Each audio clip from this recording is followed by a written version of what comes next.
Hello, everybody. Welcome back to another episode of The Market Close. It is Thursday, May 30th, 3:46 p.m. Today is a big one. It's a pretty big one. We've got, after the bell, Costco, Dell, which is down today, Ulta, Mongodb, which is also down, Zscaler, that is also down, and a bunch of other companies that have earnings. Many of the companies I just named, they're down. And the reason that they are down is because of Salesforce. Today's been an incredible day. Today's just been an absolutely incredible day. Salesforce set the tone last night based on what happened. As a result of this morning, which pretty much continued momentum on throughout the day, Salesforce led to most SaaS names, pretty much every SaaS name besides Palantir, selling off aggressively. And so we're going to talk about why those names sold off. What are we expecting going into earnings? What potentially can some of those companies do, like MongoDB, Zscaler, and Dell, to be able to get the market more excited based on their earnings, and why Palantir is one of the lone SaaS companies of the day that is actually green. On top of that, we got Robinhood. Robinhood passed $22. Now, right now, I believe it fell from 22. It's at 21.82. We stayed above 22 for a majority of the day, up 3.49%. Really nice seeing the price action on Robinhood get to $22. We were at 22 actually in the morning, right when I left, and then we fell back into the 21s, and then basically an hour later, we blasted through 22, and I think we hit a top of like 22.25. So not bad at all for Robinhood. It shows that the appetite is there to buy these shares. Momentum is there, and really exciting to see. Now, I figured out the reason why Robinhood actually went up. So we're going to talk about that, talk about a bunch of things. But first, let's start off with Palantir and what's going on in the SaaS ecosystem. Thank you, everybody, for being here. Really appreciate it. We got a lot to dive into. Today's going to be a really, really busy day starting at 4 p.m., and we're going to see what we got going on. So first of all, this picture, I think, sums up pretty much everything that we're going through in the broader markets. Also, we have some macro Fed comments, which weren't necessarily bad, weren't necessarily amazing, but the market kind of stayed neutral on it. Individual names did go green, but the broad majority of the market still stayed red. Okay, so this is a screenshot that I captured. I showed people this morning. Palantir is, I think, 21.65 right now, but it was 21.91 when I took the screenshot. Everything else is red. In fact, why am I showing the screenshot? I can just show Webull on the day. So if we look at our SaaS names right now, and I think this was just incredibly interesting to watch because it potentially is a paradigmatic shift. Like that word, right? Paradigmatic shift. I think that word sounds cool. A paradigmatic shift in terms of how we understand AI and SaaS. Palantir, the only stock that's green in the SaaS portfolio. Datadog's down 3%. Snowflake's down, 5.3%. Oh my goodness. I did not look at Snowflake all day. Confluence down 9%. Oracle's down. Okay, this is kind of aggressive, dude. This is aggressive. Oracle's a $322 billion company. Why are they down 5%? I didn't even look at that one. So if Palantir didn't win the contract we won yesterday, we would probably be down 5 or 6%. I mean, dare I say, we would be closer to low 20s, even below 20, because names are getting destroyed today. CRM is down 20%. Atlassian down 4%. MongoDB down 8%. Adobe, this was $480 2 days ago. It's down 7% at 445. ServiceNow down 12%. Cloudflare down 10%. CrowdStrike down 9%. Zscaler down 5%. Intuit down 5.7%. And then Twilio down about 0.8%. It is absolutely insane how the market has basically said, hey, if Salesforce is not going to hit their numbers, then none of these SaaS companies are going to be worth any of the premium that they're getting. So as Bay Ray says in the chat, there was no better day for Palantir to announce that contract. Honestly, it was impeccable timing. Unless Palantir didn't really put out the PR. So it wasn't even up to Palantir, quite frankly. The government put out their contracts yesterday. But if that contract did not come out and Palantir did not show the street, hey, no, we're not just a regular SaaS play. We can actually win $500 million contracts on a random Wednesday. I think Palantir would be red today. It would be falling with everything else. The one thing keeping it afloat is the green that they're seeing right now. So the only point I'm trying to make here is that I don't know if we're going to be right, but I think we're going to be right. When I mean we, I mean Palantir investors that believe that Palantir is actually differentiated from the other SaaS names. They're actually selling a product that offers value and transformational value and up to the tune of $480 million by the Army. And the other names that we're looking at just aren't able to compete and aren't able to do that. I mean, why is Snowflake down 5%? Because Salesforce is down 20%. Like, how is the market correlating, even algorithmically, Snowflake and Salesforce to such a degree, or Adobe, MongoDB, etc., and Palantir gets the pass?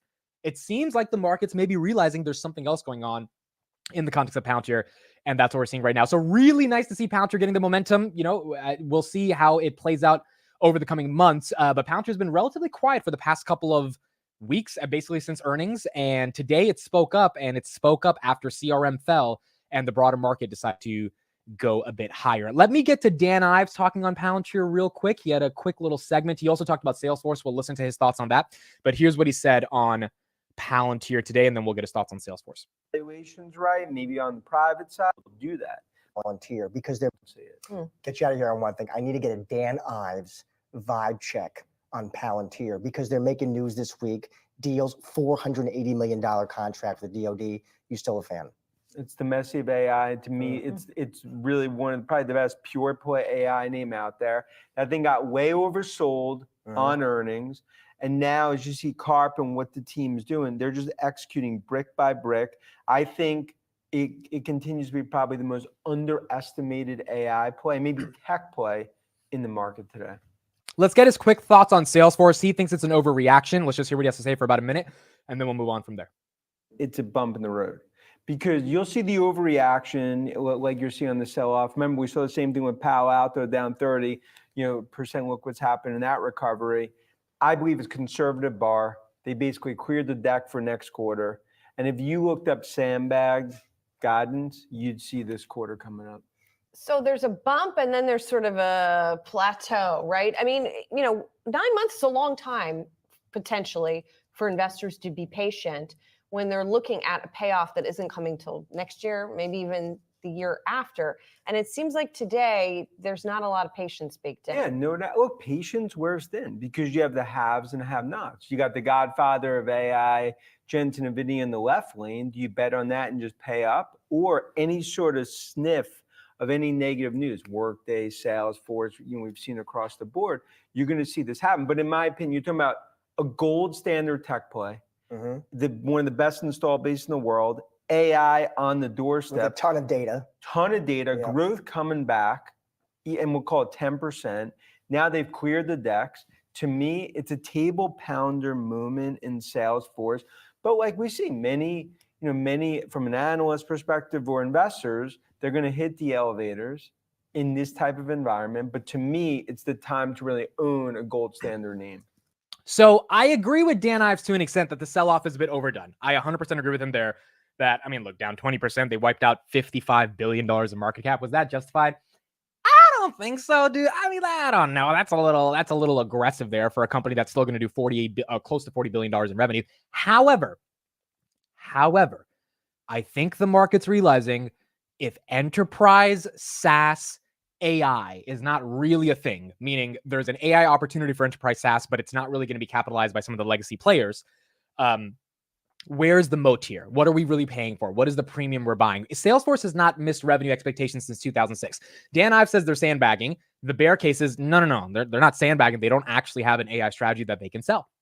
And as a result of that, maybe the money's leaving Salesforce and going to NVIDIA, right? Where is NVIDIA right now? I haven't even checked it. NVIDIA's down 4% on the day as well. So NVIDIA, I think we all knew it was going to have a little bit of a red day eventually, getting sold off a bit. But maybe some of that money's rotating, right?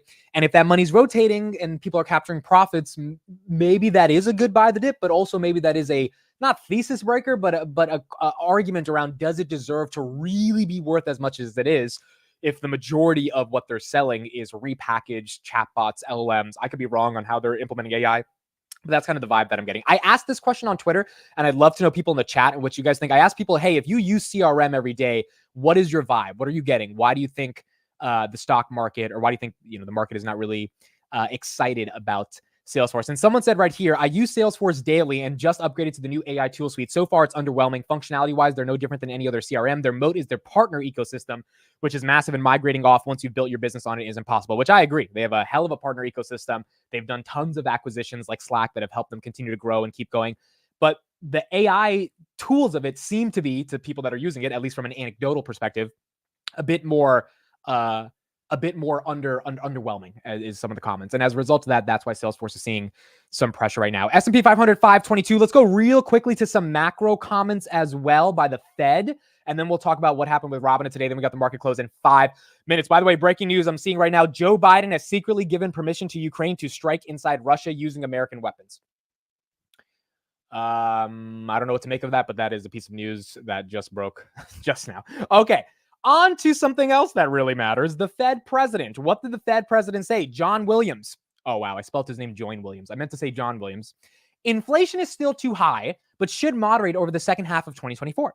I expect unemployment at 4% by end of year. Right now it's at 3.9. I expect inflation at 2.5% this year, closer to 2% next year. So the Fed is, and this didn't really shoot the market up or down, but basically the Fed continued to reiterate, hey, we think inflation actually does get to 2.5. They're probably going to cut if we're anywhere near 2.5. And if we get back to 2% next year, then you have to cut before next year, right? At least one cut, one could argue. And so the comments today by the Fed, a little bit different than Neil Kashkari yesterday, were a bit more tame and just like, hey, inflation's probably coming down. We expect it to come down. It's been a little sticky, but if it does come down, then a rate cut will likely be on the table.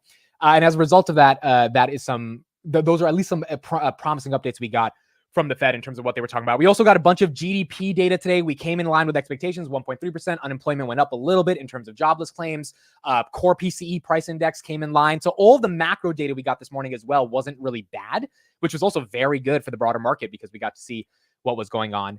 Or we got to at least realize that, inflation's coming down. It's going to take some time, but the data we got this morning showed us inflation is on the right trajectory. Robinhood, 21.97. So Robinhood was 22 for a large part of the day. Why did Robinhood go green today? The reason was this, and I saw this right after the market open. We had a new crypto trading API that was released. The Robinhood crypto trading API, customers can write their own programs to engage with cryptocurrency markets in real time, leveraging algorithms and strategies to execute trades swiftly and efficiently. Now, I'm probably not going to be using the crypto trading API. I don't know if any of you will be using it. I know some people had access to the beta of it. I don't care that much about it because I'm not that big into trading crypto. But people that are big into trading crypto, which there's a lot of those people, they are going to leverage this. And as a result of them leveraging it, it just goes to show how much innovation Robinhood is doing for every single subsector of their user base. So 2 months ago, they announced a 1% match on old deposits, 3% back on the credit card. A month later, they announced slashing margin rates, which affects a lot of people, in half for all their customers. A few weeks after that, they announced a $1 billion share buyback plan.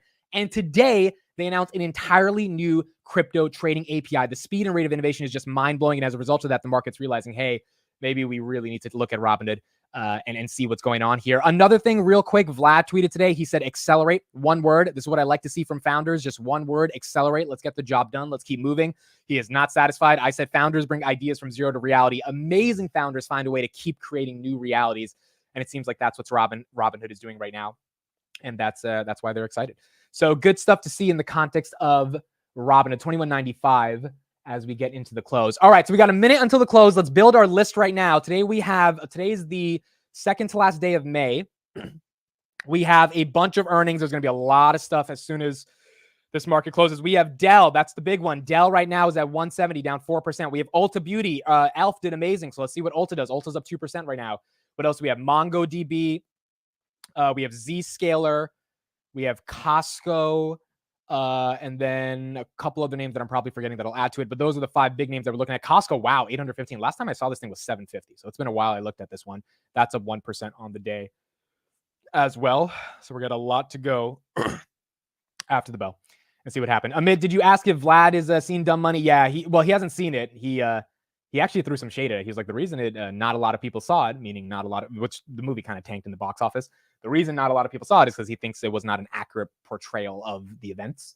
So he's seen clips of it, but he hasn't actually watched the full movie. All right, Thursday, May 30th, 4 p.m., the stock market is now closed.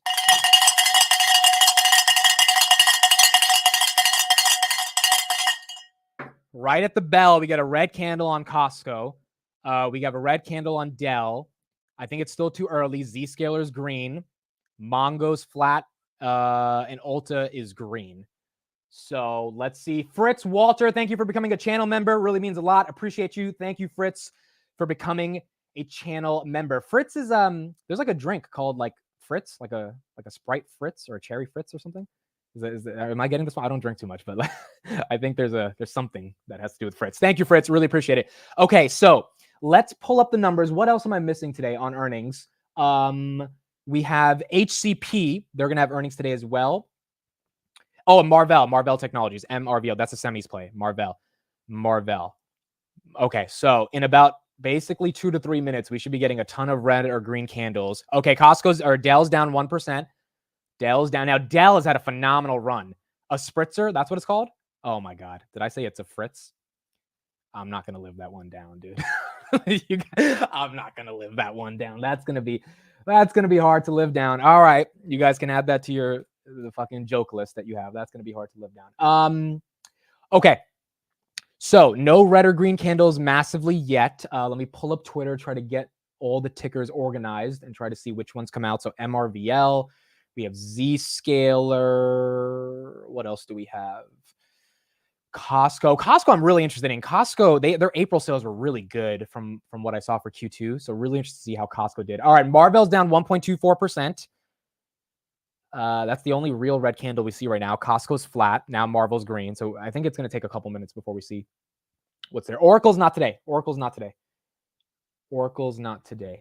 Palantir just released a PR. Let me see. Did Palantir just release a PR? News.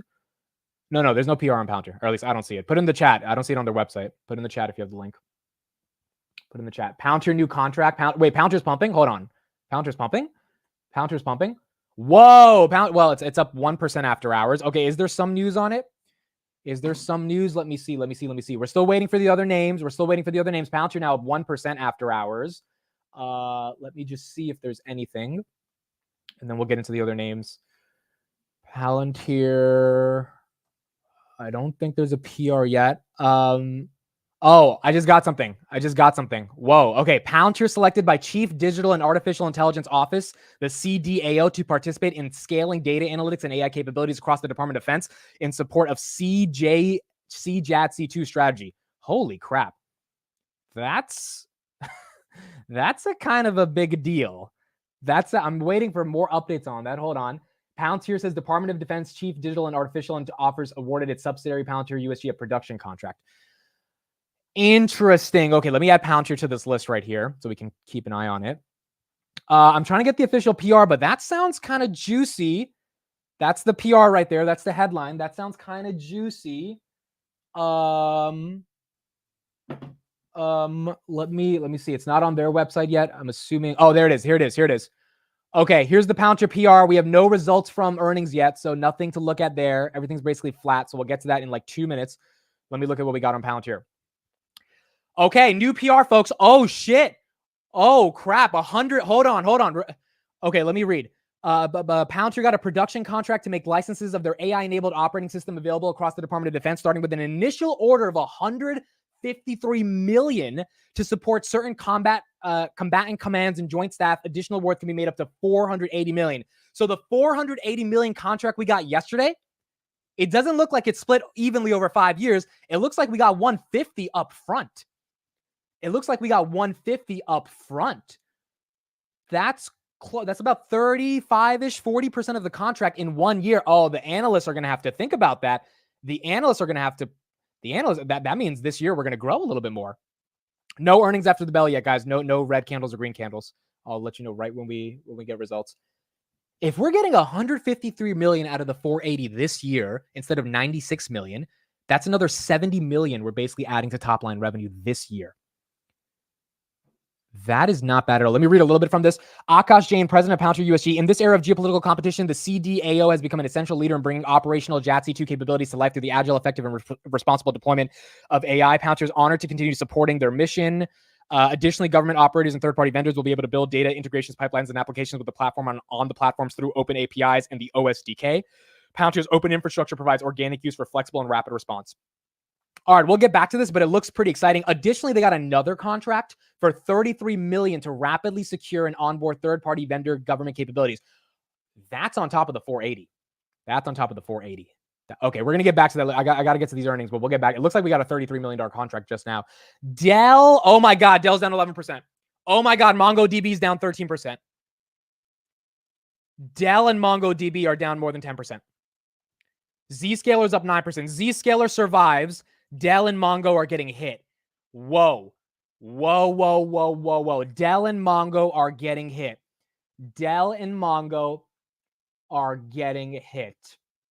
We got Dell down 8% now. Let's see if that recovers a little bit. Mongo's down 14%. That one's getting destroyed. Marvell's down 1.2%. Costco, small green candle. So that's okay. Let me get CNBC. We got a bunch of earnings. Let's see what they've got. Let me share this right now. Whoa. Dell beat 127 versus 125. Okay, let's look at the earnings and then we'll keep going. Let's start with the Q1 results. What we're seeing is an EPS of $1.27, so a slight beat there on revenues of $22.24 billion, which is also higher than anticipated. If we were to break it down into their categories, the Infrastructure Solutions Group, which includes servers and networking, that came in at $9.2 billion. They said that they saw a record quarter for servers and networking, so that was slightly higher than what the street anticipated. And then their Client Solutions Group, which encompasses hardware, PCs and monitors, that came in at $12 billion, slightly higher than what the street was anticipating according to FactSet numbers. And they claim that there's no company better suited to bring AI to enterprise, which is what I guess everybody wants to hear at the moment. However, there's no guidance just yet, and the stock is dropping quite dramatically, down 9%. Yeah, pretty high expectations here, Samir. And I know, actually, let me go to Mike Santoli here, because I know you don't want to talk about individual stocks. I know Supermicro might take issue with Dell's characterization of its positioning here in AI hardware. But it's interesting contrast, I think, between how we saw HPQ move, which is more consumer hardware. Even HPE, I think, with lower expectations responded better. How we're seeing Pure and NetApp move on the hardware side. And then Dell, which has had this strong run, sort of pulled up perhaps by NVIDIA, at least having this initial move down. Mike, what do you make of it? I do think it's all about the positioning ahead of time. The stock up so much. With this pullback to 155 or thereabouts, it's only taking you back around a week. That's how much of a melt up you got in the wake of NVIDIA's numbers. So I do think you have to keep that much in context. In terms of the estimate revisions that have been going up aggressively for Dell, it's mostly about kind of next year. Yes, there's definitely some enhanced growth expected for the current fiscal year, but next year is when you start to justify that run in the stock according to the valuation.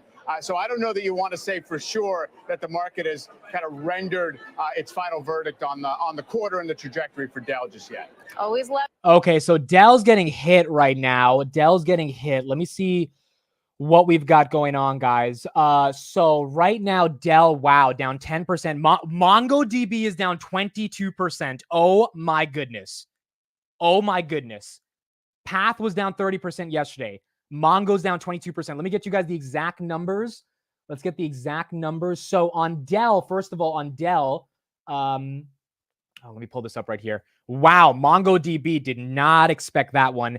Dell numbers, revenue 22.24 billion versus 21.62. They beat. Adjusted EPS 127 versus 123. They beat. So they beat on revenue and EPS, but it looks like the guidance and the growth for 2025, fiscal year 2025, doesn't seem like it's definitely not NVIDIA numbers. Dell right now at 150. Dell topped out at 180 yesterday. Bank of America increased their price target on Dell to 180 yesterday. So that pumped it yesterday. Today it's down 17% based on market hours and after hours. And now Mongo, let me get Mongo's numbers. MongoDB down 22%. MongoDB, they EPS 51 cents versus 37 cents, revenue 450 versus 439. They beat on EPS and revenue. Why are they down 23%? Why? It has to be guidance. I've never heard of MongoDB.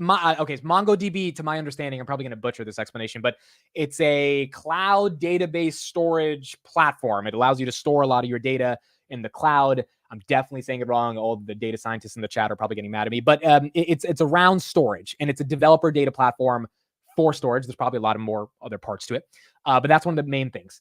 So Mongo, I mean, it's not a bad company. I think they're growing closer to 30% year over year, but down 24% seems like it's a guidance issue. Let me pull up their actual website. Let's go to Gongo first. Let's go to Mongo first and see what they're saying. So MongoDB IR. Let's see what they've got. This is bad, dude. It's a NoSQL database. Okay, that's what it is. Thank you for those in the chat. It's a NoSQL database. MongoDB, there has to be something wrong with the guidance, unless their numbers are as bad as Salesforce in terms of operating profit margins, because that's also what messed up Salesforce yesterday. Then that's bad. All right, so here are the results. Yeah, they're growing 22% year over year. That's not horrible growth. 49,000 customers, 32% year over year for MongoDB Atlas, 70% of total Q1 revenue. Gross profit was $327 million. Are they actually profitable? No, they're not profitable. 80.6 million. They are not profitable. It looks like they're getting closer to profitability, but they're not profitable. Guidance. Okay, so what they're expecting for guidance on the full year is 1.8 billion, and they're expecting to still not be profitable. It looks like they're still expecting to not be profitable by the end of the year. That might be hurting them as well. MongoDB is down. Wow. Zscaler is up. Zscaler is up. So that one's doing well. That's in the cybersecurity space. That's up 11%. We'll pull up their numbers in a second. Jay Schwash says, from Mongo PR, at the same time, we had a slower than expected start of the year for both Atlas consumption growth and new workload wins, which will all have downstream impact for the remainder of the full year. Okay, so their guidance is bad. So what we're seeing right now from some of these SaaS names is that guidance is just not good. The question we have to figure out as investors is that a problem with the economy? Is the economy slowing down? And that's why MongoDB and CRM are getting hit? Or is it a MongoDB problem? It's a Salesforce problem. It's not an economic problem. Because if it's an economy problem, that's not going to be good for the broader market towards the end of the year. Ulta's down 1%. Dell's down 13%. Zscaler's up 12%. Let me pull up Zscaler and see what they've got going on as well. And keep going from there. Real quick, we also have Nordstrom earnings. I didn't even know Nordstrom was doing today. Let's look at Nordstrom real quick. That's a closed retailer, and then we'll go to Zscaler. Another earnings mover, Nordstrom results are out. Melissa Repko has those numbers. Melissa. Hi, Morgan. Nordstrom missed on earnings but beat on revenue. It posted a loss of 24 cents versus 8 cents expected. And for revenue, it reported 3.34 billion versus 3.2 billion expected. The company is stuck by its forecast despite that miss. Interestingly, its off-price chain, Nordstrom Rack, was the strongest performer. Same-store sales for Nordstrom Rack were up nearly 8% versus the rest of the brand, Nordstrom stores and website, which were up about 2%. The company called out activewear, kids apparel, and women's apparel as strong growth areas. But interestingly, it missed on gross margins, and we'll have to wait to get a little bit more details here. It's unclear exactly what was weighing on the margins, but we'll listen for that on the earnings call. Back to you. All right, perhaps some trading down happening there. Speaking of... Okay, let me get to Zscaler. By the way, that host you just saw, Morgan, this beautiful woman that we saw who hosts this show, let's just say she followed me yesterday on Twitter. That's all I'm going to say. She followed me yesterday on Twitter. I'll pull her up after I read this. So I just want to say she followed me, and I think that was one of the highlights of yesterday. That was just, it made me really happy. All right, Zscaler Q3 EPS 88 cents versus 65 cents. Revenue of 553 million versus 535. So they beat on revenue, they beat on EPS. Guidance is, oh, that's great guidance. $3 versus 276. They beat that by 24 cents. Full year revenue 2.14 billion versus 2.12. So a company that raises their guidance and beats on EPS and revenue, that company actually does well.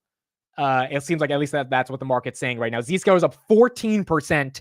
MongoDB is now down 24.29%. Marvell's down 4%. Palantir up a little bit after hours. Costco up a little bit. And Dell is still down 14%. Wow.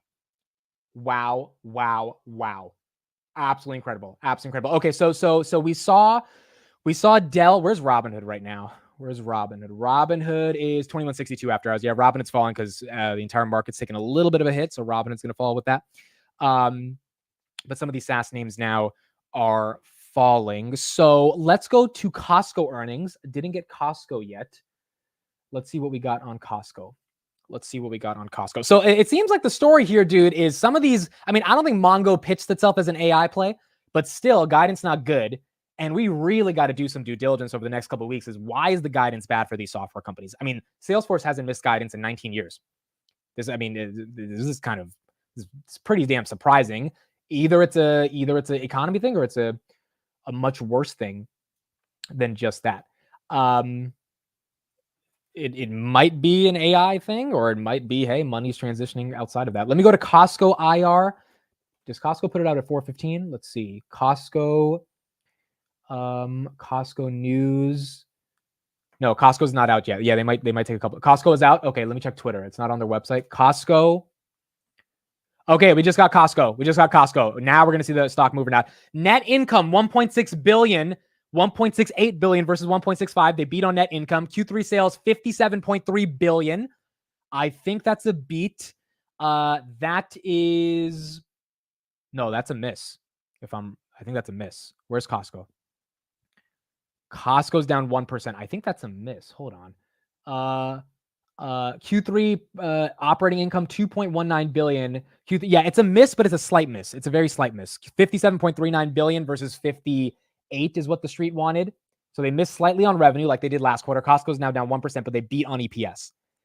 Costco down 1%. Marvell still down 4%. Zscaler's up now 15%. Dell's down 12%. Mongodb down 22%. Costco is now red after hours. Let's try to get their numbers. Let's see what they've got. So nothing on their website yet. Costco does have a dividend. I think they issued that, or they increased their dividend a while ago. Oh no, hold on. They beat the revenue. I was looking at someone had the wrong tweet. They beat on revenue. They beat 58.52. They beat. It's a slight beat versus 58.07. The other tweet I looked at was 57 point something else. So no, they beat on their revenue and they beat on their EPS. Now we have to see guidance, but we'll see from there. Yeah, Costco. Yeah, the Bay Ray, the tweet you're put in the chat, this one is the wrong tweet, or the one I'm looking at is the wrong tweet. But someone's saying that they actually beat on the revenue versus their EPS. Oh, okay, Ulta. We got to look at Ulta as well. We'll go back to Costco. Costco's down 1%, not really moving that much. Ulta is up 1%. Let's see if we can get Ulta numbers. Remember, Elf exploded over the past couple of weeks. Really, last week, they fell to 135, then they gapped up to 190 on good numbers. Ulta's also in the makeup and beauty space. I think I went to Ulta once, and I got something from Ulta a while ago. But it is a big makeup brand. Okay, so Ulta revenue 2.72 versus 2.72. So they came in line with revenue. EPS 647 versus 625. They beat on EPS. Comparable sales increased 1.6%. Purchased back $285 million of stock, but their outlook has been revised for full year 2024 to the downside.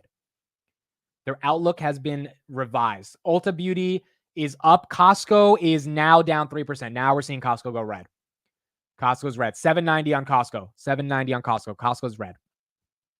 It's not that red, but it's red. Costco's red. Costco, they fixed it. Okay, they fixed it. There you go. Interesting. Palantir's getting love on CNBC right now. Let me go to CNBC. Let's see what they're saying. Let's just hear them talk about MongoDB as well. Okay, here we go. Oh, we got the new Palantir coverage. They got Palantir coverage. Here we go. Here's Morgan. By the way, the other reason I love Morgan is because she loves Palantir as well. So it was really nice to see her follow me yesterday because she loves Palantir. Here we go. Here's Morgan on Palantir. Other news crossing as well. Shares of Palantir, those moved higher today in the regular trading session after the Defense Department awarded an up to $480 million fixed price contract through the Army for the Maven Smart System prototype. Well, just this hour, just moments ago, Palantir issuing a release detailing the award, but also disclosing an additional $33 million other transaction award that enables the company to make its tech available to bring on other vendors and startups faster. What all of this signals, it's a significant step in the Pentagon strategy to build an AI ecosystem. DoD is tapping Palantir to provide the software infrastructure to do it. So think AI used for joint fires and targeting, contested logistics. For example, how do you apply AI to assess military readiness or best plan when mobilizing in contested environments? Palantir's head of defense growth, Shannon Clark, telling me this is deploying to thousands of users from the military's combatant commands across the globe to the most senior leadership in the Pentagon. It's happening now in real time. Clark saying, quote, it's very meaningful to this company, but it's actually really meaningful for the department and the warfighter because it's DoD saying, hey, a few years ago, we had this idea Palantir built through a competitive process, this prototype, and we're now saying we want to move that prototype into production. So that is basically what has been signaled by the DoD news in regards to Palantir in the last 24 hours. So we'll continue to monitor that. In the meantime, Dell's big run has been the top. Dude, let's go, man. So let's get back to Palantir. For those that are just joining, Palantir got a bunch of new deals right now. Let's talk about what we are seeing in the world of Palantir. Thank you, 1,400 people, for being here. It really means a lot to me, and I appreciate you guys being here. So this is what we've got on Palantir just now. Yesterday, they got a $480 million contract. Today, they issued the official PR and they clarified that $153 million, let's do some quick math, 153 divided by 480, that is 31% of the initial contract value is being given this year, which means we get to add 153 million on top of top line revenue estimates. Analysts are going to have to nudge their estimate numbers a little bit. If you thought Palantir was only going to do 2.6 billion in revenue, I think it gets closer to 2.8, to be honest, by the end of the year, which hopefully would be 24 to 25% year-over-year growth, not 21%. On top of that, the CDAO, which is the Chief Digital AI Office,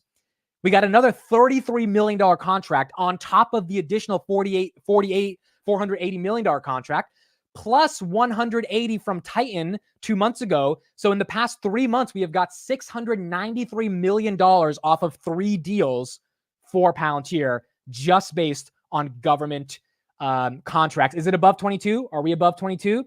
Are we like Taylor Swift? Are we like Taylor? I think we're like Taylor Swift, and we're feeling 22.15 on Palantir. There's a reason I didn't become a singer and I became a speaker. 22.14 on Palantir, baby, up 2% after hours. Now the news is hitting Bloomberg. Now the news is probably hitting the terminal. We just had CNBC. Lovely Morgan just pumped the crap out of it, talking about it live. So people are getting more exciting. There we go.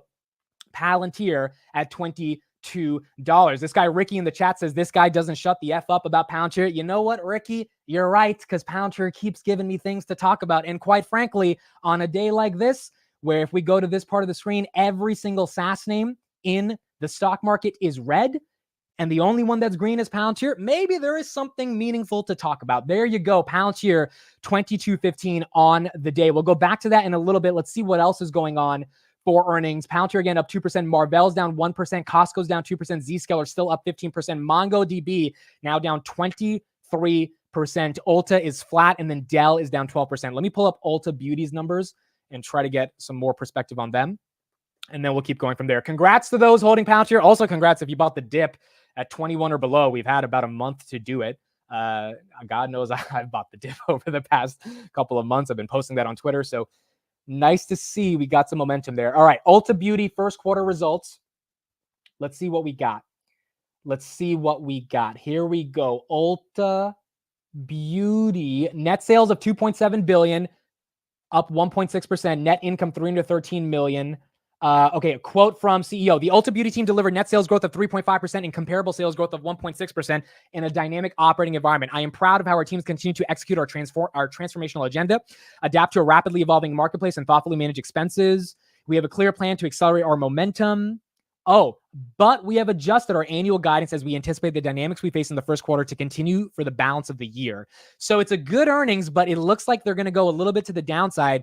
For some reason, people don't want to buy as much makeup, is what Ulta Beauty is telling us. Now, either they don't want to buy it from Ulta, which maybe is because they're buying it from e.l.f., or the consumer's too weak to afford $60 lipstick or whatever Ulta charges, and maybe e.l.f. is cheaper, or Ulta's brands just suck. I don't think it's the latter. I don't think it's Ulta's brands just suck.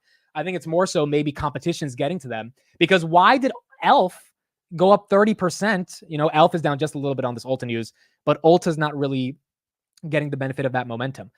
Maybe there is a divergence between Ulta and e.l.f. That's what we're seeing right now, as Ulta reduces guidance. e.l.f. didn't also, they reduced guidance, but they're still growing at double digits. Ulta's growing at like 3 or 4%. And e.l.f. is closer to 24, 25.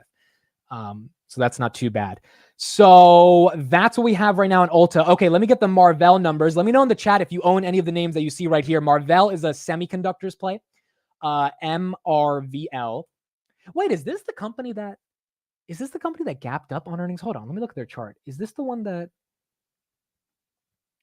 Yeah, this is the, oh my God, I think this is the one that was profitable for the first time last quarter. They went from 45 in October to 85, unless I'm reading them wrong. But okay, Marvell's earnings, 1.16 billion versus 1.16. So they beat on revenue. EPS 24 cents versus 24 cents. So they came in line with EPS. I think Marvell is the company that did $793 million of net income last quarter, and they shocked everybody. Let me know if I'm wrong on that. Let me pull up their IR. Yeah, I think they are. So they had a really good run last quarter. This quarter, they just have to continue the momentum, and they should be okay. All right, Marvell news. All right, here we go. Here's the news for Marvell.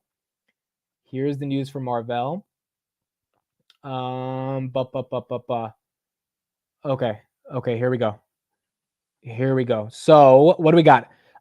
Revenue 1.16 billion, gross margin 45%. They lost 25% a share. GAAP diluted 24 cents non-GAAP. Okay, so they're still profitable. Marvell delivered first quarter fiscal 2024 revenue of $1.16 billion, among the midpoint of our guidance, driven by stronger forecasted demand for AI. That's bullish for NVIDIA. Our data center revenue grew by 87% year over year. This is the NVIDIA effect with the start of a ramp in our custom AI programs. And again, no one can keep saying, I don't think anyone on the planet can keep saying NVIDIA's growth isn't real. If Marvell's growing 87% year over year on data center revenue, that's only because of NVIDIA leading the way. For the second quarter, we are guiding a 8% sequential increase in revenue at the midpoint, fueled by ramping a custom AI silicon chip. We see a favorable setup for the second half of the fiscal year, driven by continued growth in data center and the beginning of a recovery in enterprise networking and carrier infrastructure. Net income, they expect about $1 billion of profit this year. Or sorry, for the second quarter. Or sorry, that's not net income, net revenue. They're expecting $1.25 billion. This quarter, they did $1.161 billion, which is 8% up quarter over quarter. That's not bad. That's not bad at all.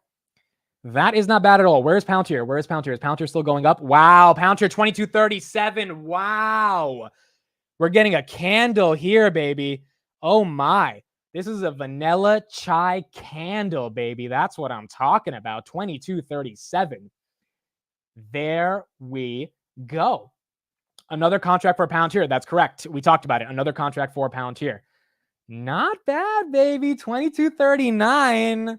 I mean, well, again, it's really hard to just, it's really hard to exist in the software space. That government business is starting to really show momentum. This is why Mariana from Bank of America is a $28 price target. She believes Palantir is more of a defense contractor than anything, and that deserves a premium because not many people can get $700 million in 2 months off of 3 deals for Palantir. Not bad, not bad, not bad at all. All right, let me go back to CNBC. I'll try to get some more coverage on Palantir. Let me see what else they're talking about. And we'll keep going from there. Let's get a little bit of coverage on MongoDB because I'm still curious why that one's down that much. That one's a little bit interesting. So let's see what they have to say, and then we'll keep going from there. Oh, Asana. I forgot Asana was today. Hold on. Let me add Asana. Asana is up 10%. Well, Asana's a small company, $3 billion. Okay, I'll get Asana's results. Let's listen to this real quick, and then I'll get Asana. Mr. Fluffy, who is the lady that followed me? It's this person right here. This is Morgan. She's like one of my favorites on CNBC. All right, here we go. Last week and a number of others, it really is not so differently than retail where the consumer is concerned. On the software and tech side, it really is a mixed bag, and it really depends on the company and depends on the product.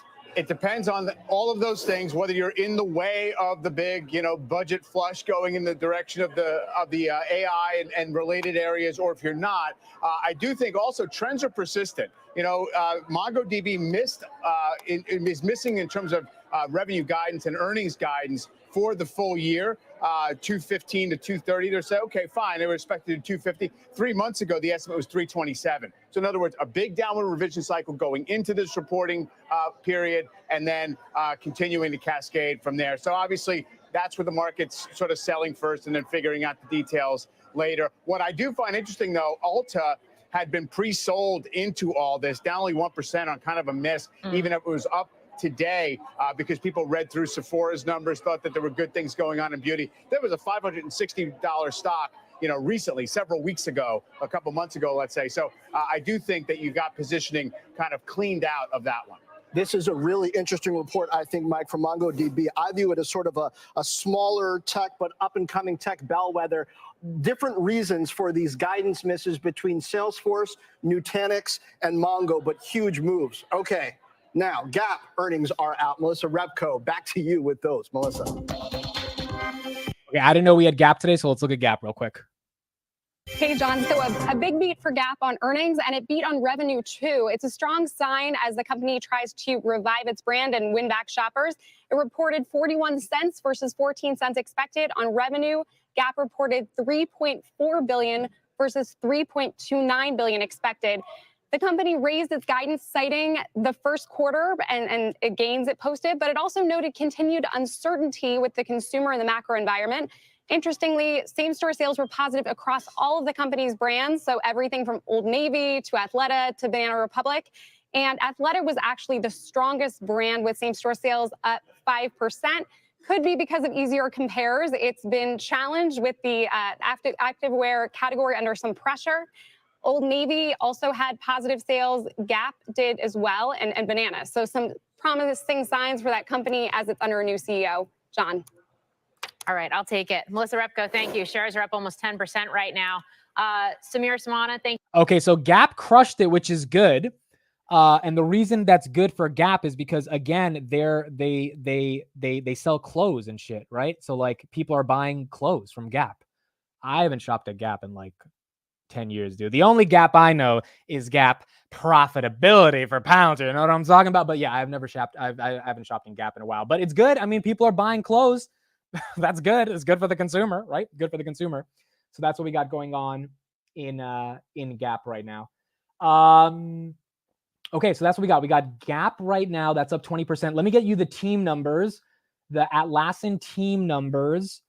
Atlassian numbers are, wait, what's Atlassian's ticker? Sorry, Asana. I'm looking at the wrong one. Asana's ticker. Asana's ticker. So they're up 10%, ASAN. Why is ASAN up? Let's see. Snow is down after hours. We'll talk about that in a second. Guys, we're not going to listen to Dell's call. If you want to listen to it, you can. But honestly, it's probably going to be a little boring. So if you want to listen to it, you can probably just go on their website. But we're just going to keep talking and seeing what's happening. And we'll see if their stock moves after that. Dell's down 14%. Asana. So Asana's numbers, which is a project management platform or software, revenues $172 million, increase of 13% year over year. Let me just share this right now. Gap net loss was 63 million, so still not profitable. Wow, this sucks. So last year they lost 61 million. This year they lost 63 million, and the stock is up. Wow, so they continue to lose money year over year, but the stock is up. 13% year over year growth is not that exciting, quite frankly. AI is transforming how we work. Asana is delivering the ideal platform for this new era where people and AI collaborate to reach new levels of productivity and innovation with AI's work graph and blah, blah, blah, blah, blah, blah. Okay, so a bunch of AI stuff. Honestly, I think this stock is down a lot from its peak, if I'm not wrong. Yeah, Asana's down 50%. It was at 137. So it probably had nowhere to go but up if the numbers were decent. And it seems like the numbers were decent enough today to go up 9%. So if you got into the bottom of Asana, that's good. But over the past 5 years, has not necessarily done the best. So there we go. That's what we got for Asana. Where's Snowflake? What's going on with Snowflake? I'm going to try to hide all my smiling if Snowflake's down red, because you guys know I don't smile if a company, well, maybe we got to give a little bit of a smile, just a little bit of a smile, just a smidge of a smile to see Snowflake down $136, down 3.16%. Look, if you've got some Snowflake stock, I'm not trying to I'm not trying to be that guy. I'm just, we've all been thinking, hey, there really isn't anything there to Snowflake other than the sun that's about to come out and melt it. So I don't know, dude. It's down 2%, probably because Mongo's down and CRM is down. And so Snowflake's getting a little bit of a hit. Can you pull up the SaaS watch list? Yes, let me pull up the SaaS watch list. These are the names we have on the SaaS watch list. I want to see after hour effect of MongoDB. So the only things that are green after hours are Intuit, Zscaler, and CrowdStrike. They're up 1%. I don't think they had earnings today. I think they have earnings. They didn't have earnings today. You guys would have told me if they had earnings. I think that's next week. But Palantir's green after hours. Everything else is red. MongoDB is down 23% now. Why is Snowflake down 3%? What's the reason for that? I mean, Snowflake's getting obliterated, dude. They are getting obliterated by Salesforce and MongoDB, and I don't know if they deserve to do that. Now, remember, when Snowflake fell after Frank Slootman sold 4 million shares and left, what was the reason? What was the reason we talked about on this channel? Honestly, we talked about this on Palantir Weekly literally last Friday, and we had a full 20-minute discussion on Snowflake. The reason we thought Snowflake took a hit and it was hard for it to recover was because Frank Slootman left because he, in our opinion, was not that excited to do the company, to build the company anymore. They spent $150 million acquiring Neeva, and they made the CEO of Neeva, which was like a failed search engine, to become the head of LLMs and AI at the company. Then he ended up becoming the entire CEO. He was the second guy at Google who was really good, but I don't know what he's really going to be able to build at Snowflake at scale. Then they announced Arctic LLM, which is their new open source LLM model, and they decreased their profit margins, or their guidance for profit margins, because of related GPU compute and expenses. And so a lot of us that were kind of analyzing this versus Palantir were just so confused. What is this company doing? What is the AI moat? What is the plan here? And on top of that, they spent $1 billion over the past 3 years acquiring companies. They acquired about 3 to 4 companies, and they were looking potentially to acquire Reka AI for another $1 billion 2 weeks ago when that rumor came out. So it looks like they are trying to scale inorganically. And as a result of scaling inorganically in terms of trying to acquire, but not really trying. And oh, by the way, you can't acquire companies and just easily fit the culture, right? It's very hard to just bring a company with 1,000 employees and incorporate them into the culture and make sure everything runs smoothly. It's not easy. And it looks like that's catching up to Snowflake right now, and investors are not buying it at all. Like, they are just not buying the narrative that Snowflake's going to be able to keep going further. Lee Allison says this looks like a lot like last quarter's Palantir run up before S&P decision. Will we get back to 27 next week? I think we're going to need some more catalysts to get to 27.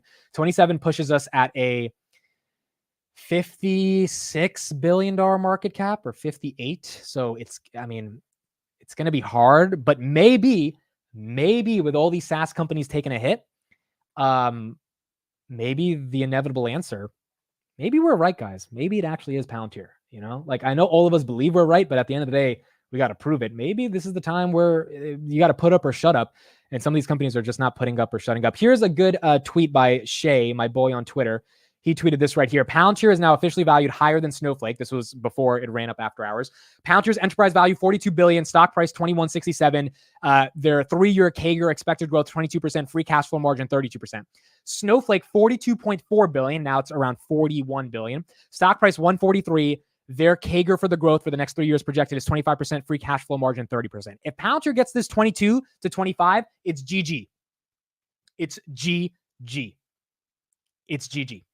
If Palantir gets that 22 to 25, dare I say to 26 or 27 by early next year, end of this year, and Snowflake stays flat at 25, it's GG.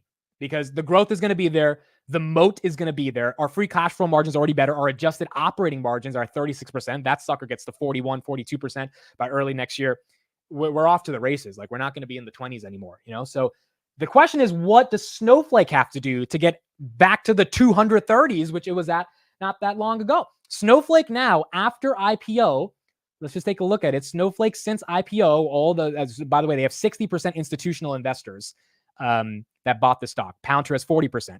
So the 40% of institutions, like 60% is retail versus 40% retail for Snowflake. So the institutions did not bet on Palantir. They bet on Snowflake. Snowflake is down 41% in the past 5 years. Since they went public, they're down 40%. They're down 40%. Wow.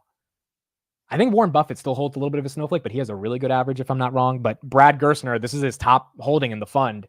I mean, this one's bringing down the fund. And my question is, when does Brad sell this shit and buy Tesla? He loves Tesla. He loves FSD. He can't stop talking about it on the podcast.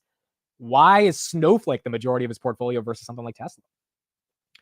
Palantir's toot ownership is now closer to 45%. No, it's still 41%, dude. I checked it last week. It's still 40. We're still low. And that's another reason we might not get into the S&P 500, because the S&P 500 committee, they want high institutional ownership. Palantir is the second lowest institutional holdings out of all 500 companies in the S&P 500. So we need the toots to buy in. And maybe after seeing the carnage we're seeing in the SaaS space, they're realizing, hey, we should bet on a founder. We should bet on someone that actually gives a fuck about the company. We should bet on someone that's like been there for 20 years. We should bet on someone that's not willing to hide his thoughts about something political like Israel. We should bet on a company that's winning $500 million on a random Wednesday. And we should bet on a company that's honestly just fucking cool, dude. Snowflake is not cool. Like, Palantir is cool. There's a cool factor sometimes associated with companies. And I'm a numbers guy. I love the numbers. You could argue Palantir is overvalued on a traditional basis, but you pay a premium for a company can grow and actually people like working with. There is a reason companies keep doubling down on their partnerships with Palantir. Palantir is a transformational partner, not a company that's trying to sell you, in the words of Alex Karp, vaporware, and then disappearing after they sell you the product because they don't actually care about your well-being and your ability to scale. Maybe Palantir ends up being the one that institutions start caring about more. ARK does have Palantir, but it's the 10th largest holding in their fund, so it's not a big part of the fund right now for ARK. Okay, let's get back to some of these stocks. Gap is up 20%. Asana is up 8%. Palantir is up 2%. Marvell is down 2%. Costco down 1%. Zscaler up 13%. Mongo still down 23%. Ulta is up 3%. We saw their revenue growth, not amazing, not horrible. So, it's fine that it's up 3%, nothing too crazy. And then Dell recovering a little bit. We see those 5 green candles right there. So on the earnings call, they're probably saying something good. And it went down from 12% to now down 7%. They're probably saying something on the call. They have to, you know what Dell's probably saying on the call? They're saying NVIDIA, AI, NVIDIA, AI plus NVIDIA plus AI. They're probably just screaming that on the call right now. And then the algorithms are like, okay, Give me more. Keep saying it again. Say it again. Like that's why it's going up. Where's Robinhood? Robinhood 2150 after hours down 1.56% as well. Palantir up 2%, 2220 on the day. Bitcoin right here 68,511 as well. Let's get back to CNBC, see what they're talking about, what they're analyzing, and we'll keep going from there. Okay, we have someone on Dell. I know who we have on Dell. We have someone that I know very well, because his name is is my name. This is maybe what I look like in the future. Who knows? We'll see. We'll see when my hair ends up leaving my head. But here's Amit something on Dell. He has an outperform rating at $165 price target. It's great to have you on, and I'm just going to start right there. Why is the stock down so much? Is it just a reflection of the environment we're in here and investor sentiment and how big the expectations were going into this report? Yeah, I mean, listen, I think the last part of what you said, right? Expectations were really high into the print. The stock's up, I don't know, like 120% for the year, 30, 40% in the last month alone. It's the bogey that we kept hearing the whole, into the sprint was the backlog needed to be something north of 4 billion, 4.5 billion. And that number, I think, came in at 3.8 billion. It's a great number, personally, for the long-term trajectory. But that number did miss the buy-side whispers. And I suspect, given the run-up on the stock, that is what's really driving the reaction aftermarket. What to make of Infrastructure Solutions, which posted revenue of $9.2 billion, was up 22% year over year. They said record servers and networking revenue, which was up 42%. We know this has a direct correlation to NVIDIA and GPUs and the build out of that infrastructure and those AI capabilities. Did it need to be stronger? I guess just how to think about the growth they're seeing there versus everything else that the company makes. Yeah, absolutely. And by the way, I actually think part of the issue they've had with this backlog number is they were able to ship a lot more AI servers than we expected them to, right? And so, the expectation into the sprint was they might ship 1 to 1.2 billion of AI servers. They ended up being 1.7 billion of it, right? If you take that extra 500-600 million, that would put that backlog bogey 3.8 billion in the mid fours very comfortably, right? And so part of the dynamic, I think, is the revenue recognition from AI servers is improving very well. Could be a reflection of perhaps the bottlenecks around NVIDIA GPU allocations that are starting to alleviate. I think that's an incremental positive sign for the entire ecosystem. You still have to wait to listen to their guide for the full year in terms of what AI servers are going to do for the fiscal year for them right now.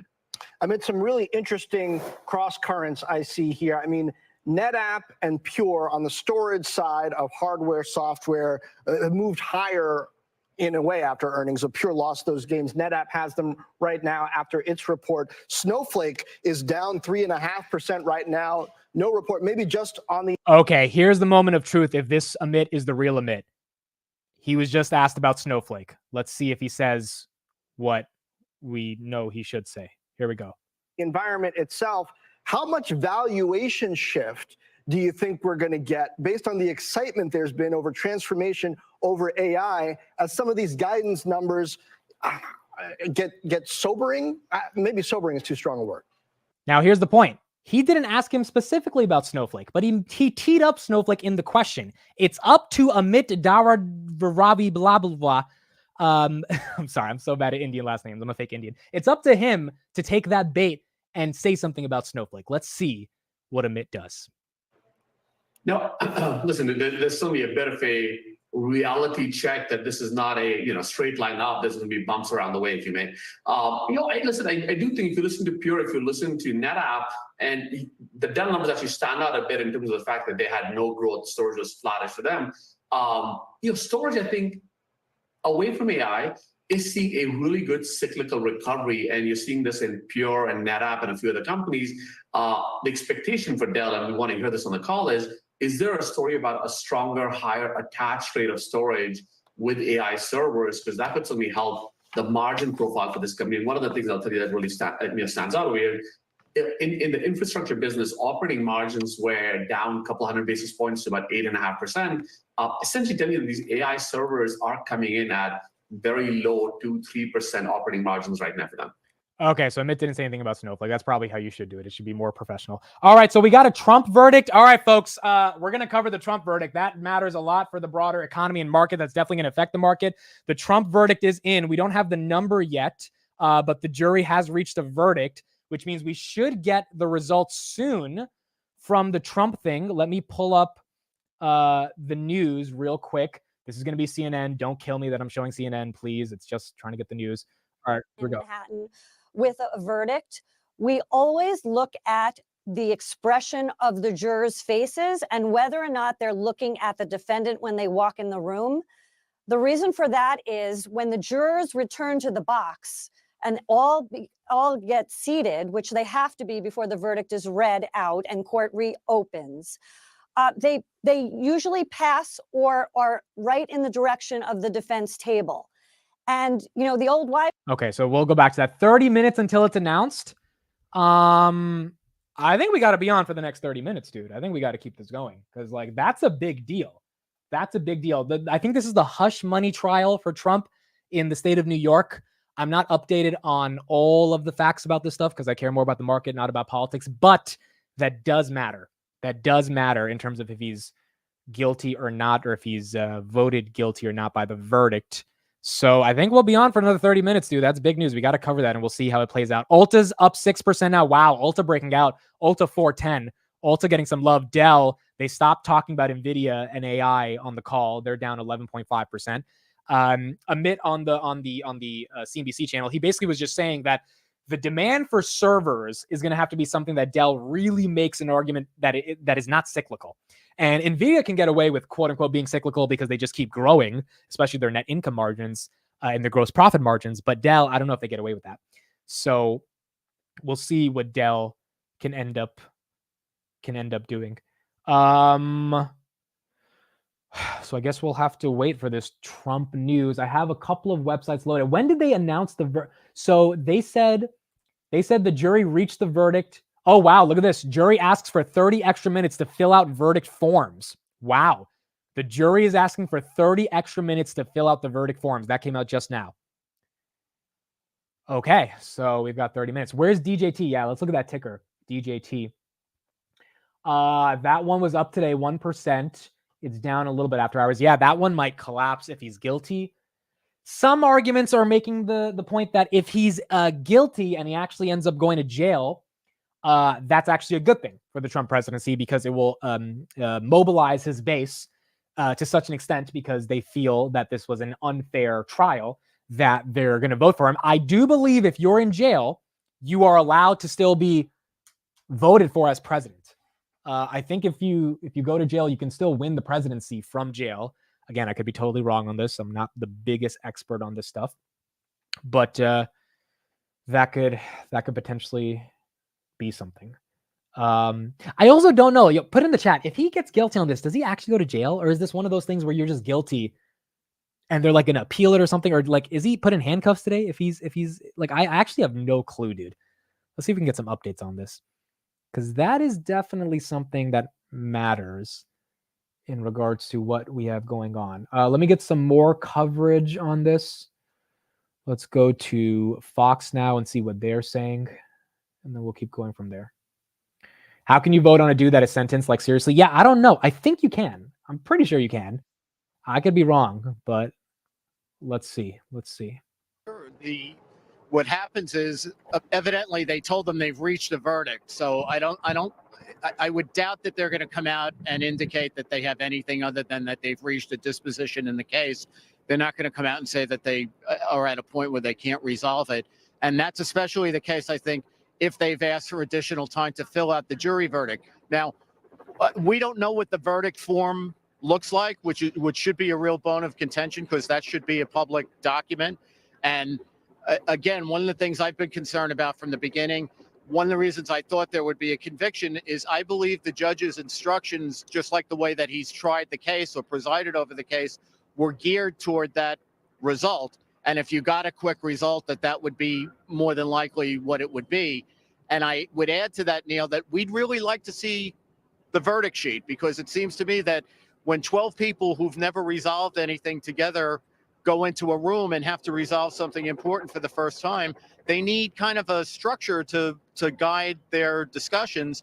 And sometimes a verdict sheet can provide that structure. So I think it's interesting that they said we reached a verdict, but we want to fill out the verdict sheet. The other thing that it seems to me is the sensible way to resolve this case is either you convict on 34 counts or you acquit on 34 counts, because they're all, what Bragg has done here is taken one thing and carved it into 34. So it shouldn't take very long to fill that out. If they have different resolutions of different charges, that would be very strange to me.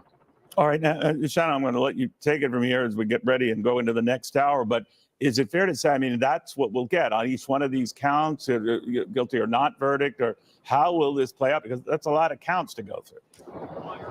Okay, we'll get back to that. Someone says, I'm Beneficial says, can you perform being president from prison or jail? How could they let this happen? I think if he got elected and he was in jail, which I don't think is going to happen, by the way. I don't think he's actually going to go to jail. But like if he is in jail and he gets elected, I think you just pardon yourself, right? That's like the ultimate cheat code, right? If you go to jail and you become the president on day one, you're like, I want to do something, which is get the hell out of jail. I'm pardoned, right? Like, I feel like that's the first thing you would do. Granted, I don't think he's going to go to jail, but like, I think that's how you get out of the situation. Not if it's a state crime. See, this is why I don't love politics. There's all these little nuances. People told me when I was in college, I should take my communication skills and go become a lawyer. And I was like, no. I want to become a YouTuber. And I would say YouTube is harder than being a lawyer, but there are parts to being a lawyer that are really hard, which is like knowing all these internal idiosyncratic things about case law. Because I don't know any of that stuff. But yeah, we're going to have to see what happens in the next 20 minutes and see how it plays out. State crime can't pardon.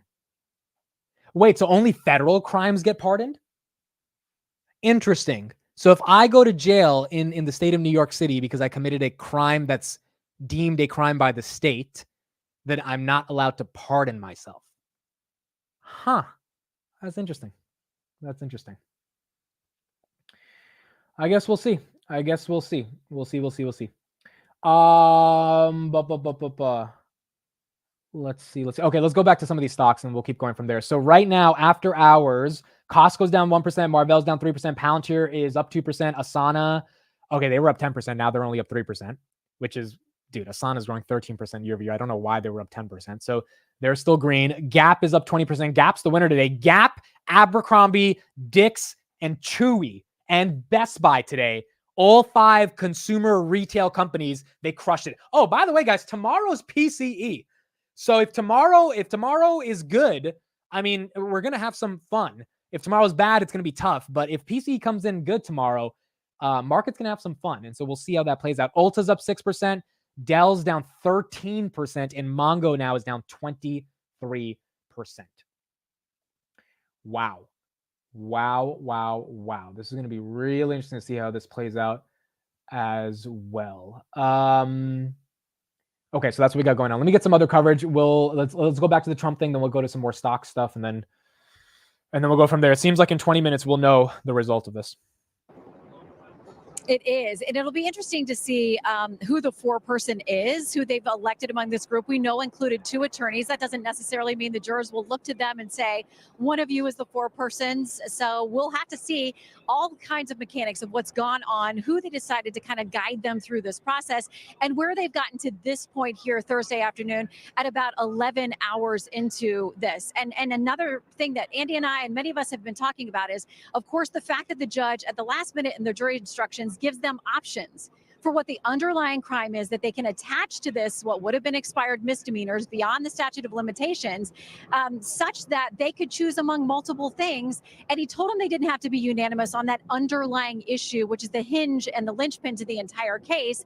And if we do get a verdict, if we do get something from the jury, and as Andy has said, we haven't seen what the official form will be, will we ever have an indication from these jurors, if they do convict, what it was that they felt was the underlying crime and how many of them thought it was which crime? So we have so many questions. Obviously, we'll wait to see whether any of these jurors speak out, whether today actually does wrap up this case. We just frankly have more questions than answers as the minutes are ticking down to finally getting some of those answers, we hope. All right, and last one question, and Johnny, you can take it from here, but I was curious, and this is open to either one of you. Obviously, if a guilty verdict comes across of 1 or 2 or several times, then it's up to the judge, and how does he handle that in terms of, sentencing? If it came to that, we're a long way from that. We don't know. What your thoughts? The right thing to do in this instance, Neil, would be to treat this like you would treat other cases in this sense. This is a nonviolent crime. President Trump has no criminal record. This should be a no prison type sentence no matter how it comes out. He should be continued on the conditions that he's already under. He's obviously going to file a notice of appeal if he's convicted, which means this won't be resolved in a final way until sometime next year, if it's that early.